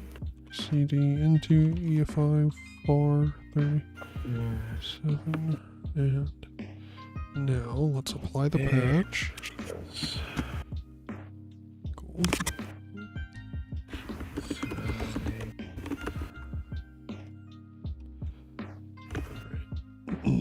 Build EF5R, install it. Oh, I mean, in all honesty, like, this wouldn't, like, if you were doing this process, like, you know, kind of just working through it, like, an hour a day, like, over time. You wouldn't have gone crazy. Exactly. I mean, this really isn't that big of a deal. No. It's literally just patience, time, and just... It's just when you try to get it all done in one run is when it's, like, fucking ridiculous. Which is what we are doing. Exactly. Well, Because you we're not are. doing it. I did get a sleep in, Yeah, you did. But we're which I am still an going- advocate of you getting sleep. I do want to make that I clear. am going to, once we get your base install done, then we can take a break. I will go catch a few hours of Z, then we'll be back in this. Because right now, I'm gonna be honest with you, Tyler. Mhm. After this long of no sleep, I have compassion for BLS right now. I'm sorry. I would love to see you get a GUI right now, but Oh, dude, I'm not worried about it. I still think you should go and get sleep now. well, realistically, I want to see this installed through to the end. But I mean, I'm just so like juiced up, but also still juiced down. So, like, if you want to finish it without me, at least up to the kernel, by all means. I mean, maybe. Yeah, I would say just get to like the kernel and then pause it until I come back. Hold EFI boot manager. Okay, so we've done everything. Yeah. That. Alright. I have dbus installed. Boot manager. Right. Okay, so people. Shift H. The master here is going to call himself a knight. He will be back in I don't know how many hours, but I will set an alarm for at least 8:30, and then I will hopefully be fresh and ready to help Tyler more. No, so how many hours is that? 6 maybe? Okay. Okay. Alright, Tyler. Good luck, and Alright. I will be back to help you finish. Sounds good. Sounds good. Alright, bro. Good luck. Dude, take it easy. Oh, definitely needs that sleep. Okay, so we've got EFI boot manager installed. So now all we have to do is actually install Grub. So let's cd back up out of BLFS. Let's do tar xvf Grub. Let's extract it. cd into Grub. All right, now that we're here, we're going to install it as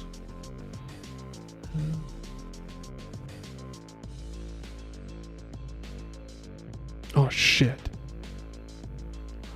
Hold on. I need to cd back up. And we need to CD into BLFS. And we need to go tar xvf unifont. Tar. This does not look like a tarx. That's because it's not. Fuck. How do you extract a GZ file? I can't remember. Oh. Well, XVF doesn't, not for a GZ file.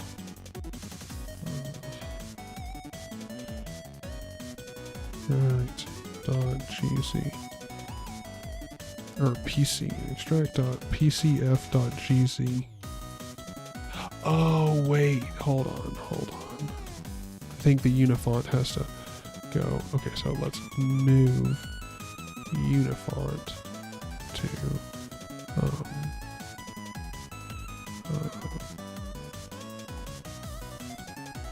slash sources.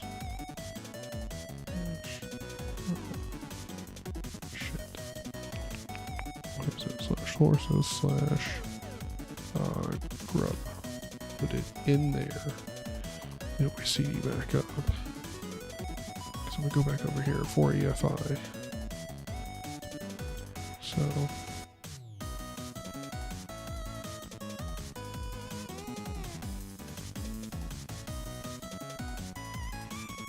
yeah, so hold on. So let's CD into grub.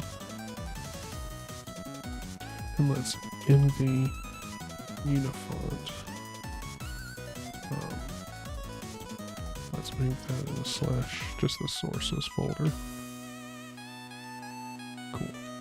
And now, if we rerun those two commands,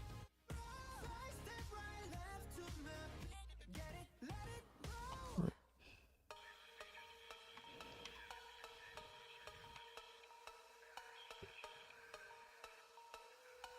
There we go. Okay.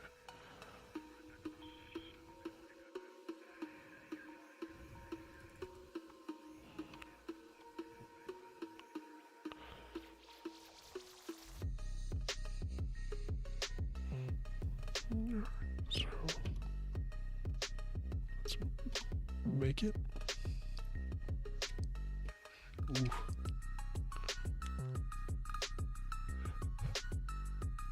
I am glad I'm not grinding on the night shift, man. Oof, I used to do the night shift. It whooped my ass.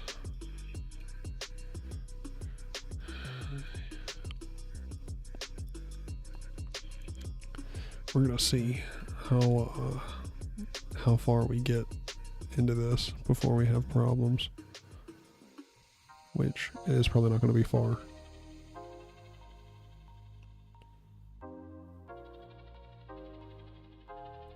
Let's see.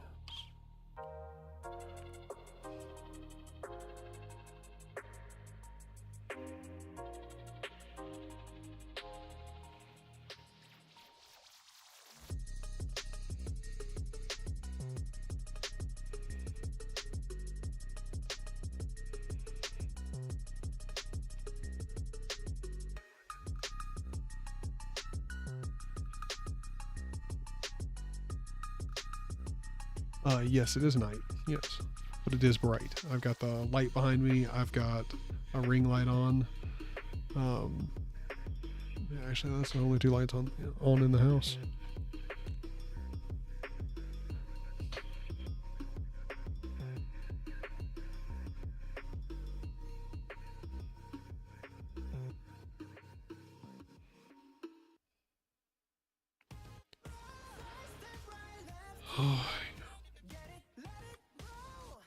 I mean, we literally have to get this install done. We have to. Need to be able to turn off this damn computer.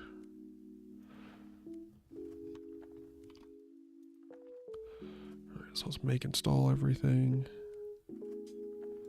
Build the tool. Okay.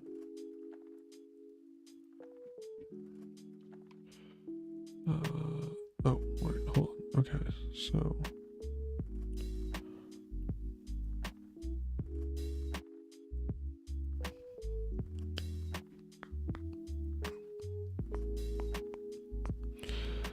Okay, so let's just get out of there.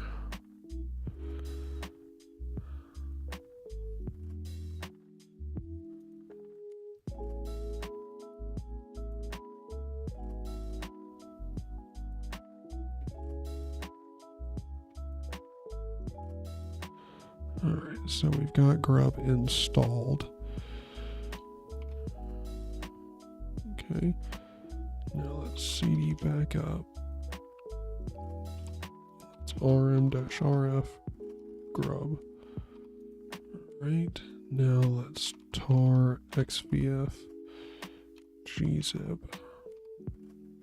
cd into gzip. Oh shit, that's not what I meant to do. And configure it and install it. Dude, like, I mean, I'm telling you, bro, everything about this is very simple. It's just tedious because every single program you have to compile from source. God, man, Gen 2 is child's play by comparison. Oh. And I think I might prefer child's play.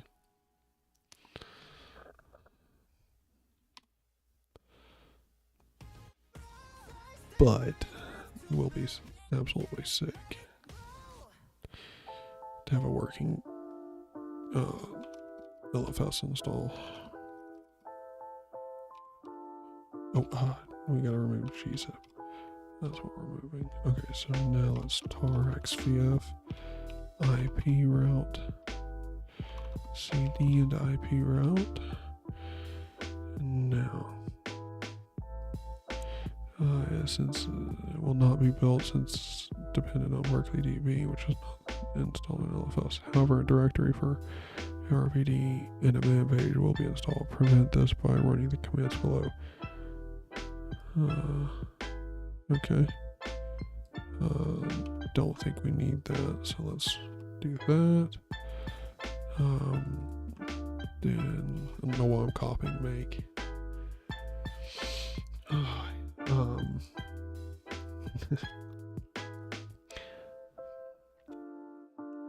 I mean, what do you get out of LFS that's not easier in Gen 2?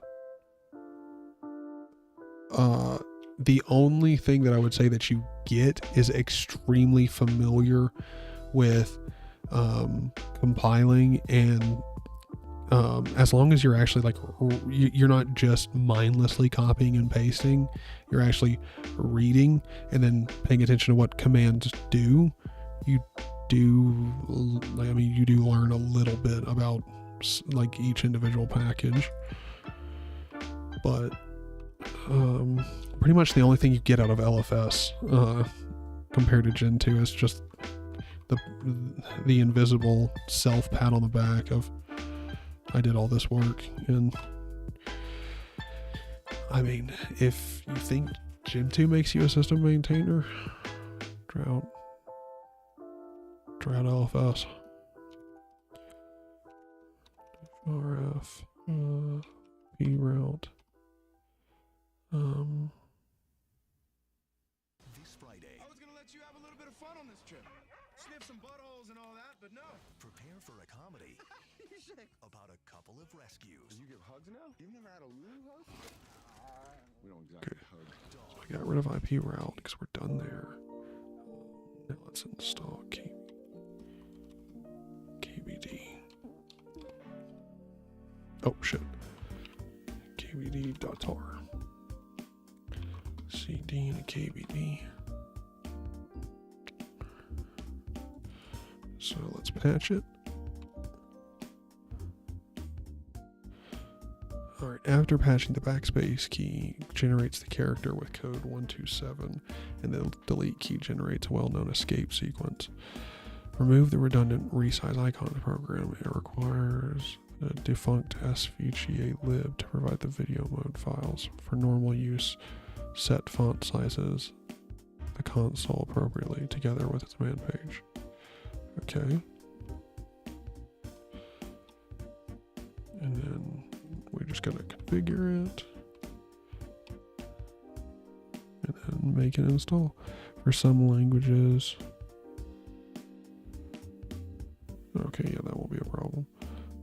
So let's make and make install.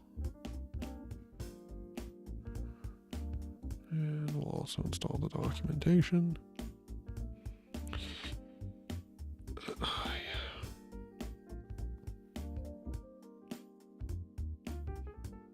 Oh, hold on. Let's go check out what's been going on the server.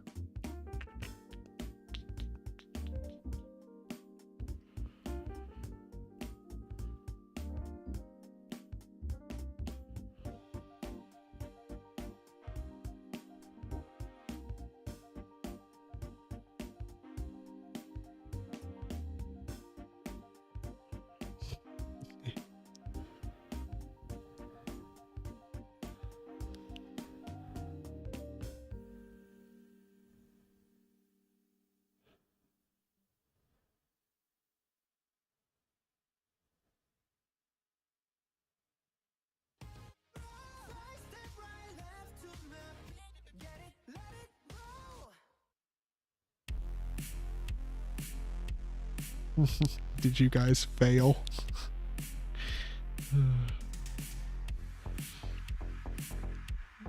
Yes, and to answer your question, we are definitely over halfway done. Okay, so we've installed the documentation. Let's rf,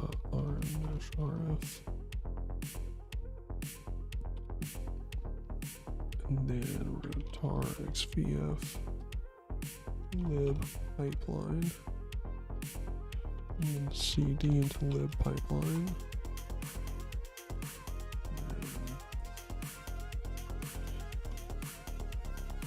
Then we're going to make and install it.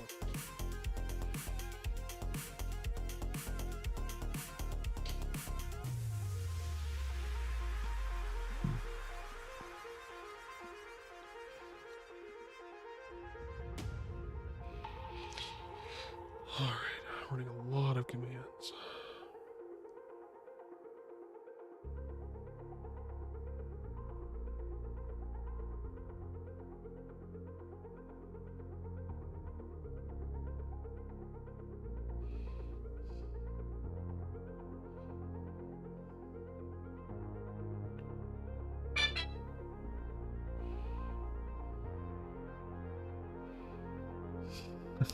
Linux ease.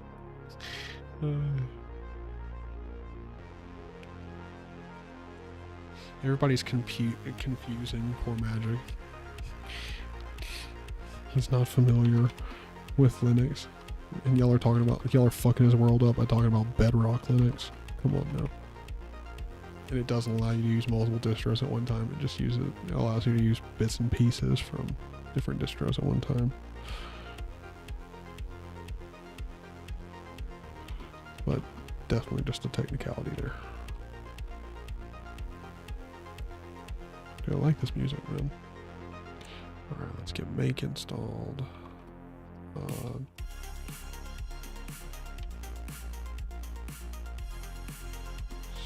Into make. Configure. Then we're gonna make and make install. We're gonna make and make install make. Alright, Smoig, have a good one, man. It was good seeing you. Make and install.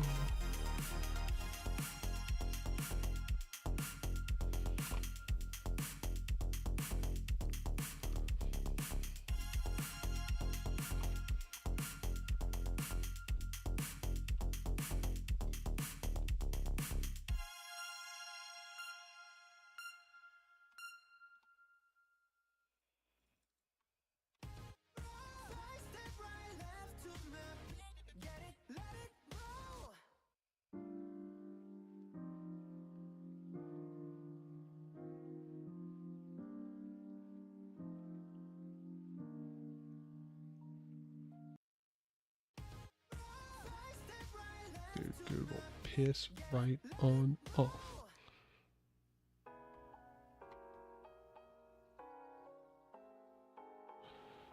Okay, and let's make And install. We're getting close, baby. Getting close. But I believe LFS by default walks you through sysv and knit.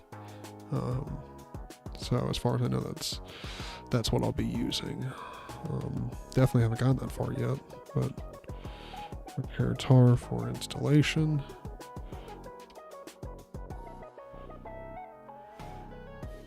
Wait, I did CD into tar, right?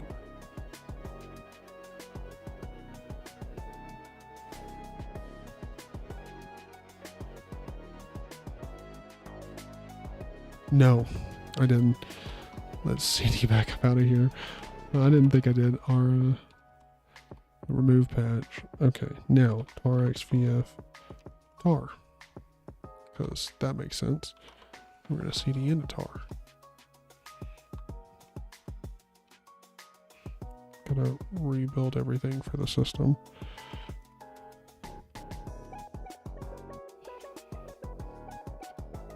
Now do that for tar.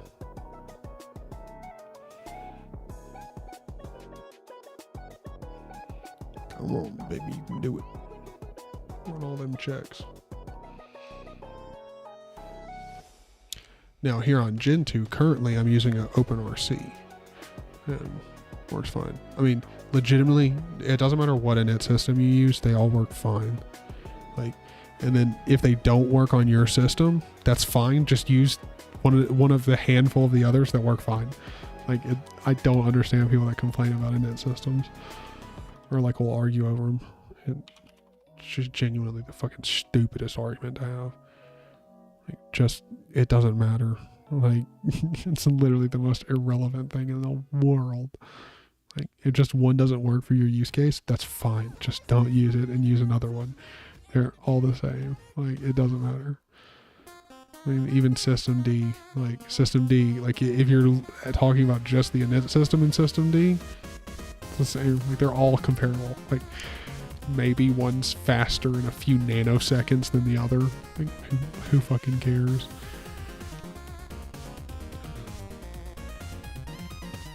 I mean, to be honest, if we're talking about init systems, the only one that's like cool and has something like really unique about it is run it. That's it. Like, that's it. Everything else is it's just a init system, dog.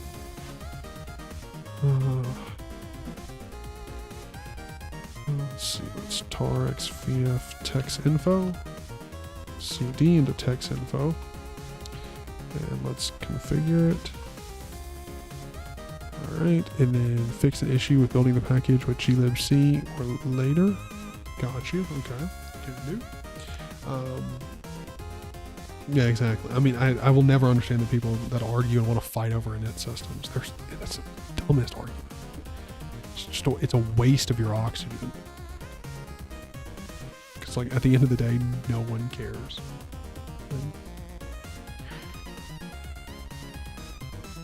Like, see, if I want to use my VPN properly, I need to be using systemd. There's hacky ways of getting it working that aren't. Yeah, I won't even get into it. But to use my my VPN, which is PIA, private internet access, like, I kind of have to use systemd, and I mean, like, even then, I don't really have to. I can use something else. Like, yeah, they all work fine.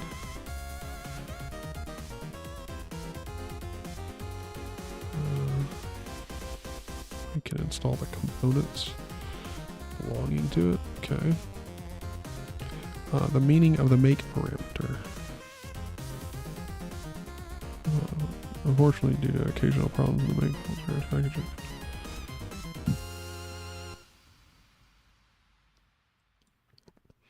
Okay, can sometimes get out of sync with the info pages installed in the system. If the user share info dir file ever needs to be recreated, the following optional commands will accomplish the task. Gotcha. Okay. Ooh, we're installing Vim, baby. Yes. Oh, sex. Let's get my beautiful Vim in here. Fuck yeah. That's what I like to see. Let's get that Vim installed, baby. Alternatives to Vim. Emacs, disgusting. Who would use that? No. Especially when Vim's a thing. Never.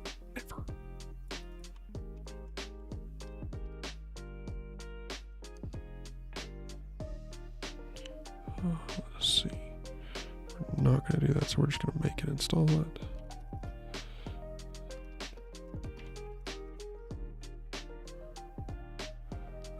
No rule to make target. What? Oh, I don't think I did that. Okay, so then now we configure it.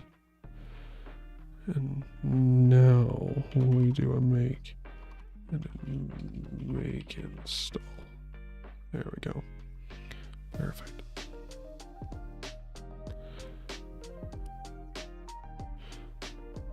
To allow execution of Vim, when users habitually enter VI, create a symlink for both. Oh, that's not what I need.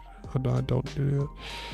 Install it. The following symlink allows the documentation to be accessed via making it consistent with the location of documentation for other packages. Okay. Yeah, sure. Just symlink. Sure.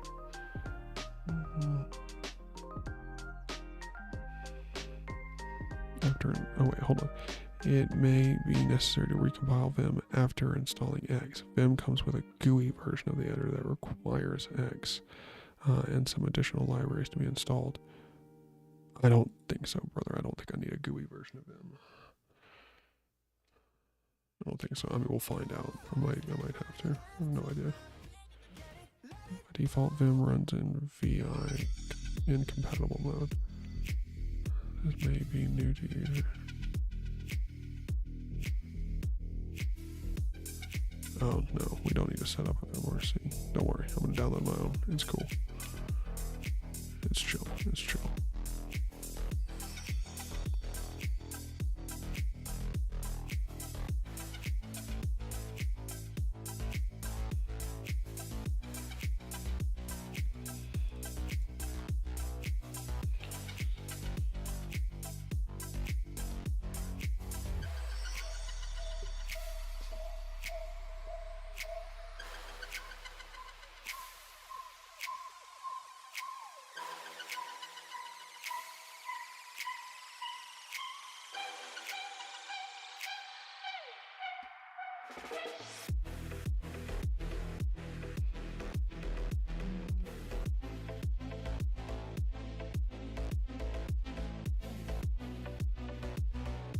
Okay, let's configure it.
Well, it won't be too much longer until I need to go to bed anyway.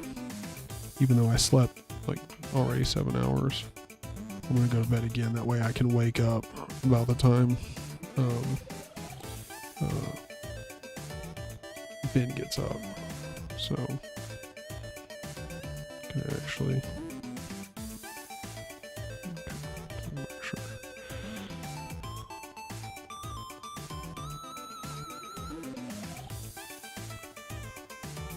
Here for X32-bit.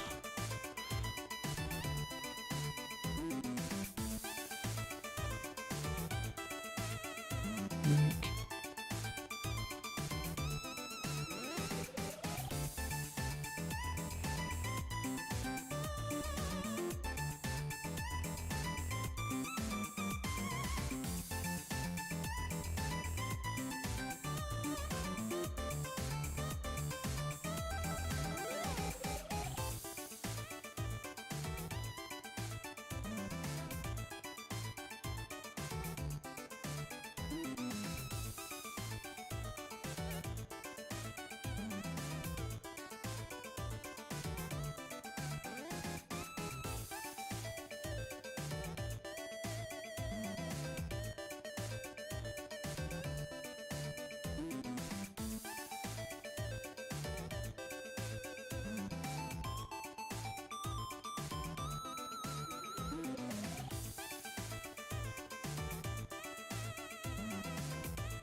Okay.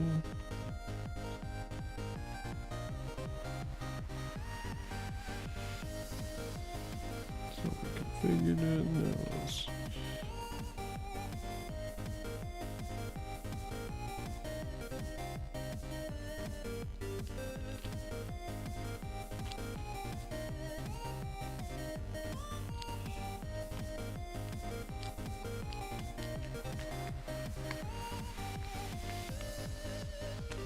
I mean, we're getting so close to being done with all these stupid little packages.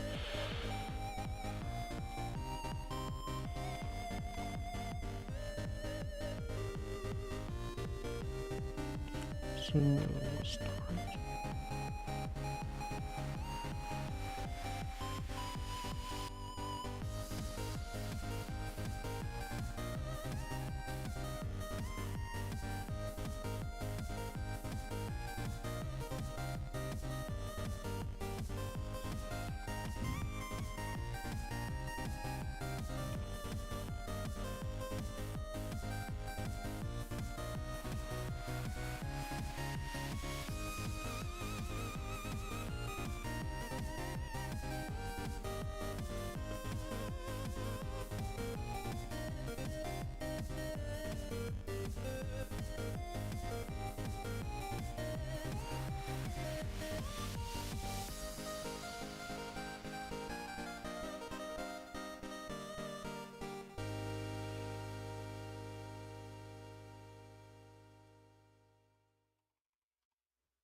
Buddy's passed out right now.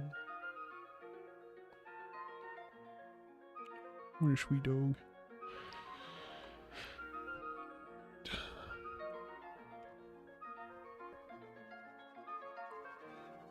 Good Lord.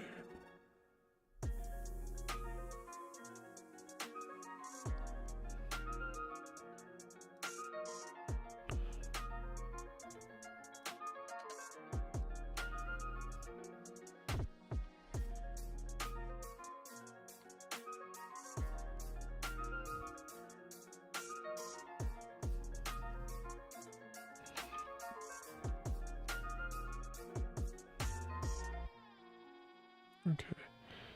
So now we will install util-linux.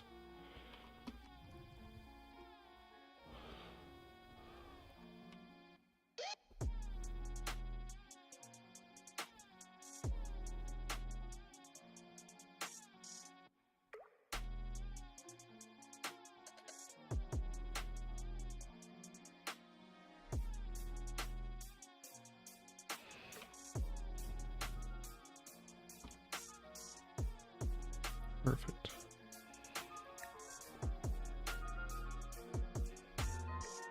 Okay, so we're gonna have to do the 32-bit versions. Not too bad.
Okay.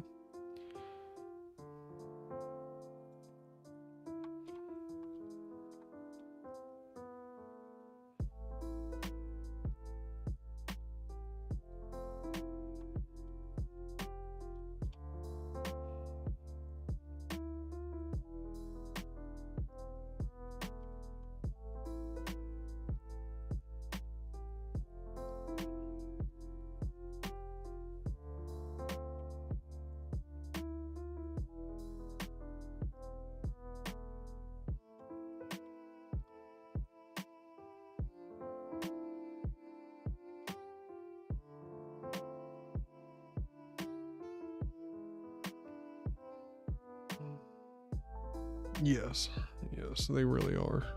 Like, it's incredible. I don't get it.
Got your QMK config all compiled.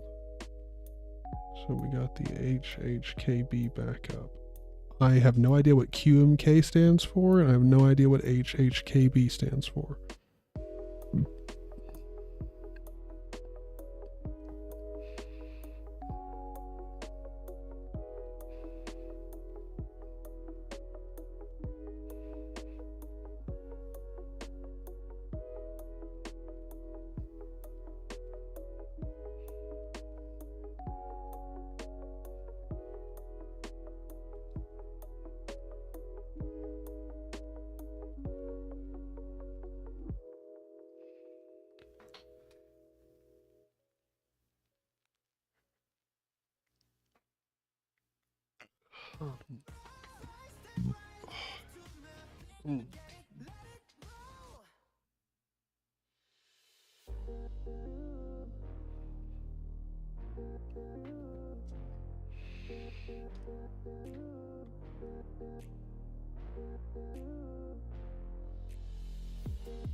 That.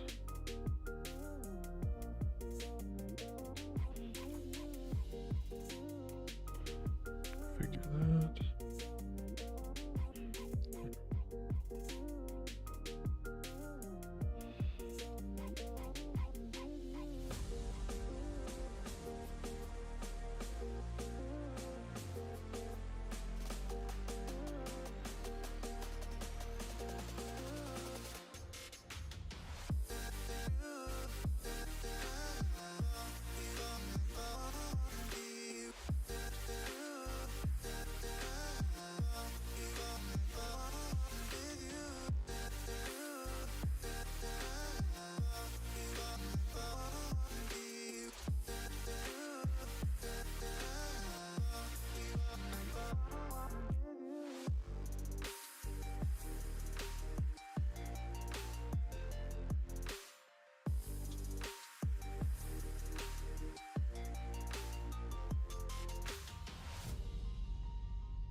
Oh yeah, let's get all this shit installed.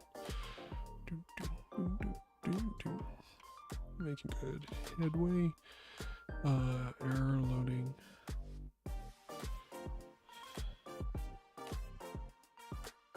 Oh, wait, that was the command. Well, lol.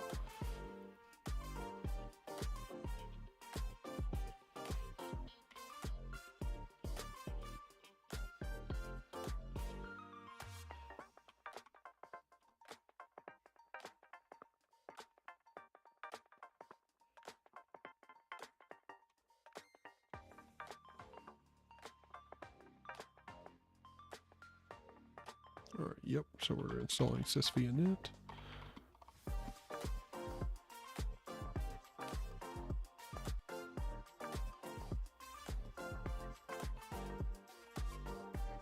Oh shit.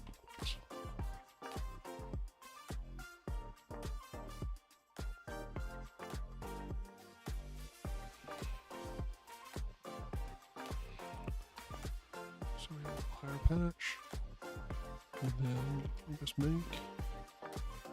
and can install. Then we've got our init system.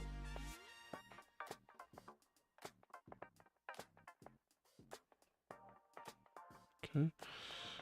Shift H. Alright, so let's CD back up. Push RF. Sysvinit. Oh no. No. We're not doing another 12 hours. No. Because I'm about to go to sleep here soon. Even though I've already gotten 7 hours of sleep. I'm gonna go back to sleep. Just sleep, get as well rested as possible before it's time to meet up with Ben again. Okay, so most programs and libraries are by default compiled with debugging symbols included. This means that when debugging a program or a library that is compiled with debugging information, the debugger can provide not only memory addresses but also the names of the routines and variables. However, the inclusion of these debugging symbols enlarges a program or library significantly. The following is an example amount of space these symbols can occupy. A bash binary with debugging symbols, 1200. A bash binary without, 480 kilobytes. 87 megabytes and 16. Okay, I got you. I mean, we're still talking about megabytes here, so it's really not that big of a deal. Let's see, stripping. This section is optional if the intended user is not a programmer and does not plan to do any debugging on the system software. The system size can be decreased by about 2 gigabytes by removing the debugging symbols from binaries and libraries. This causes no inconvenience other than not being able to debug the software fully anymore. Most people who use the commands mentioned below do not experience any difficulties. However, it is easy to make a typo and render the new system unusable. So before using the strip commands, it's a good idea to make a backup of the... Yeah, we don't really need to strip it out. I mean, I'm not worried about having it being a super tiny size. Okay. Let's run that. There are also several files installed in userlib and userlib exec directories with file names etc.la. These are libtool archive files. As already said, they are only useful when linking with static libraries. They are unneeded and potentially harmful when using dynamic shared libraries, especially when using also non-auto tool build systems. To remove them, run these. Okay.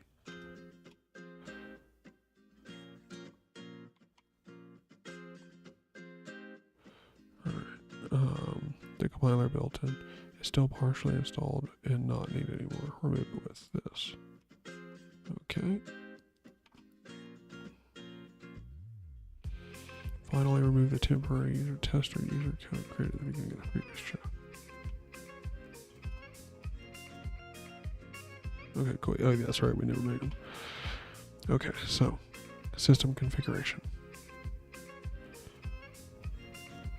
Booting this, the process must both virtual and real file systems, initialize devices, activate swap, check file systems for integrity, mount any swap partitions or files, set the system clock, bring up networking, start any daemons required by the system, and accomplish any other custom tasks needed by the user. This process must be organized to ensure that the tasks are performed in the correct order, but at the same time be executed as fast as possible. System V is the classic boot process that has been used in Unix and Unix-like systems such as Linux since about 1983. It consists of a small program, a init, that sets up basic programs such as login via Getty and runs a script. The script, usually named RC, controls the execution of a set of additional scripts that perform the task required to initialize the system. The init program is controlled by the c/init tab file and is organized into run levels that can be that can be run by the user. Halt, single user mode, multi-user without networking, full multi-user mode, user definable, full multi-user mode with display manager, 6 reboot. The usual default run level is 3 or 5. Yeah.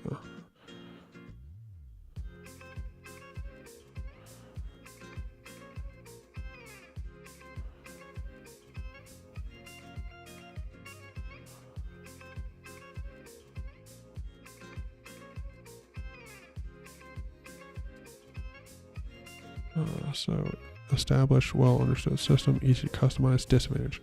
Maybe slower to boot. A medium speed base LFS system takes about 8 to 12 seconds, where the boot time is measured from the first kernel message to the login prompt. Network connectivity is typically established about 2 seconds after the login prompt. Serial process, literally an 8 to 12 second boot. That's not fucking bad. Okay. Serial processing a boot task. This is related to the previous point. Delay in any process, such as a file system check, will delay the entire boot process. True. Does not directly support advanced features like control groups or per user fair share scheduling. Don't fucking care. Cool. Adding scripts requires manual static sequencing decisions. Cool. So LFS boot scripts. Contains a set of scripts to stop and start the LFS system, at boot up and shut down. The configuration files and procedures need to customize the boot process. Alright, so let's do this. Let's do tar xvf LFS dash boot scripts. cd into LFS dash boot scripts. And we're gonna make install. Alright.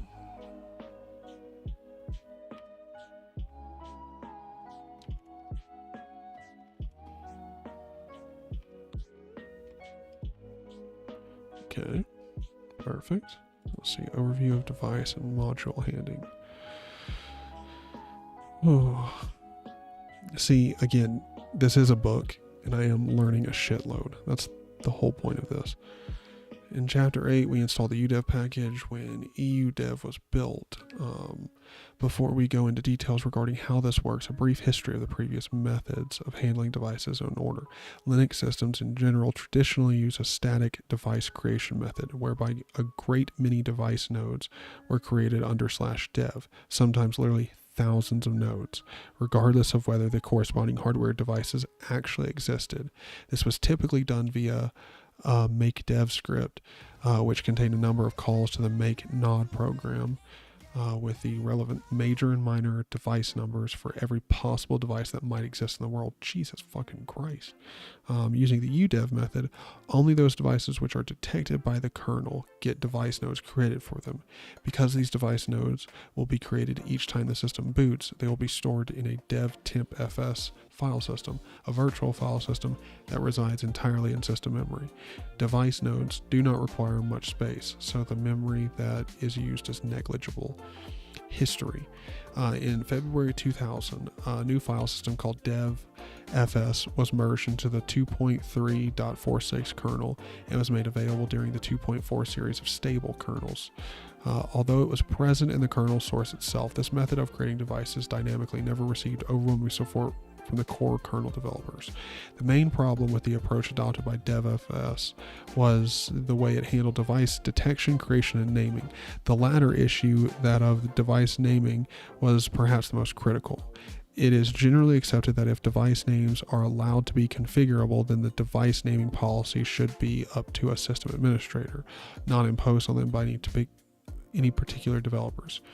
The DevFS file system also suffered from race conditions where inherent in its design and could not be fixed without substantial revision to the kernel. It was marked as deprecated for a long period due to a lack of maintenance and was finally removed from the kernel in June 2006. With the development of the unstable 2.5 kernel tree, later released as a 2.6 series of stable kernels, a new file system called sysfs came to be. The job of sysfs was to is to export a view of the system's hardware configuration to user space processes. With this user space visible representation, the possibility of developing a user space replacement for DevFS became much more realistic. Gotcha. Okay. UDEV implementation, sysfs. The sysfs file system was mentioned briefly above. One may wonder how sysfs knows about devices present on a system and what device numbers should be used for them. Drivers that have been compiled into the kernel directly register their objects with a sysfs, devtempfs internally, as they are detected by the kernel. For drivers compiled as modules, this registration will happen when the module is loaded. Once the sysfs file system is mounted on /sys, data which the driver registers with sysfs are available to the user space processes and to udevd for processing, including modification to device nodes. Got you. Okay. Device node creation. Dude, I'm telling you, I am definitely learning shit here. Device files are created by the kernel by the devtempfs file system. Any driver that wishes to register a device node will go through the devtempfs. Shut the fuck up, YouTube. Just give me music. A short time later, the kernel. Oh wait, hold on. Oh, I got sidetracked. Any driver that wishes to register a device node will go through the devtempfs via the driver core to do it. When a devtempfs instance is mounted on /dev, the device node will initially be created with a fixed name, permissions, and owner. A short time later, the kernel will send a U event to udevd based on the rules specified in the files within the etc/udev.rules or rulesd. /user lib udev /rulesd and run /udevs rulesd directories. Udevd will create additional symlinks to the device node or change its permissions, owner, or group, or modify the internal udevd database entry name for that object. The rules in these directories are numbered and all three directories are merged together. If udevd can't find a rule for the device it's creating, it will leave the permissions and ownership at whatever devtempfs used initially. Module loading. Device drivers compiled as modules may have aliases built into them. Aliases are visible in the output of a modinfo program and are usually related to the bus-specific identifiers of devices supported by a module. For example, the send-FM801 driver supports PCI devices with vendor ID 0x1319 and a device ID 0x0801 and has an alias of PCI:V. Oh my god, all of that. For most devices, the bus driver exports the alias of the driver that would handle the device via sysfs. For example, the sysbus PCI/devices, all that file might contain the string. Gotcha. Okay. The default rules provided with the udev will cause udevd to call out the sbin/mod probe with the contents of mod alias uevent environment variable, which should be the same as the contents of the mod alias file in sysfs, thus loading all modules whose aliases match the string after wildcard expansion. In this example, that means that in addition to snd, the obsolete and unwanted forte driver will be loaded if it is available. See below for ways in which this unwanted driver can be permitted. Kernel itself is handling. Fuck me, dude. I didn't understand any of that at all. When you plug in a device such as USB, MP3 player, the kernel recognizes the device no connected and generates a U event. Okay, problems with loading modules, creating devices. Damn, dude, talk about going through everything. Holy shit, this is a fucking textbook. Device naming order changes randomly after rebooting. This is due to the fact that UDEV by design handles U events and loads modules in parallel and thus in an unpredictable order. This will never be fixed. You should not rely upon kernel device names being stable. Instead, create your own rules to make symlinks with stable names based on some stable attributes of the device, such as a serial number or the output of various ID utilities by UDEV. Okay. Managing devices, network devices. UDEB by default names network devices according to firmware BIOS data or physical characteristics like the bus, slot, or MAC address. The purpose of this naming convention is to ensure. Okay, dude, I am okay. I may have gotten sleep, but I'm not rested enough to like retain all of this knowledge. Because this is dishing out some real knowledge right here. Real knowledge. Some real Ty Lopez knowledge right here. But YouTube, stop showing me stupid ads. Okay. Well, I think we're gonna call it a day here. I think this will be it for us. But thanks everybody for watching, and we'll see you back in, I guess, part 3 of LFS install. Boy.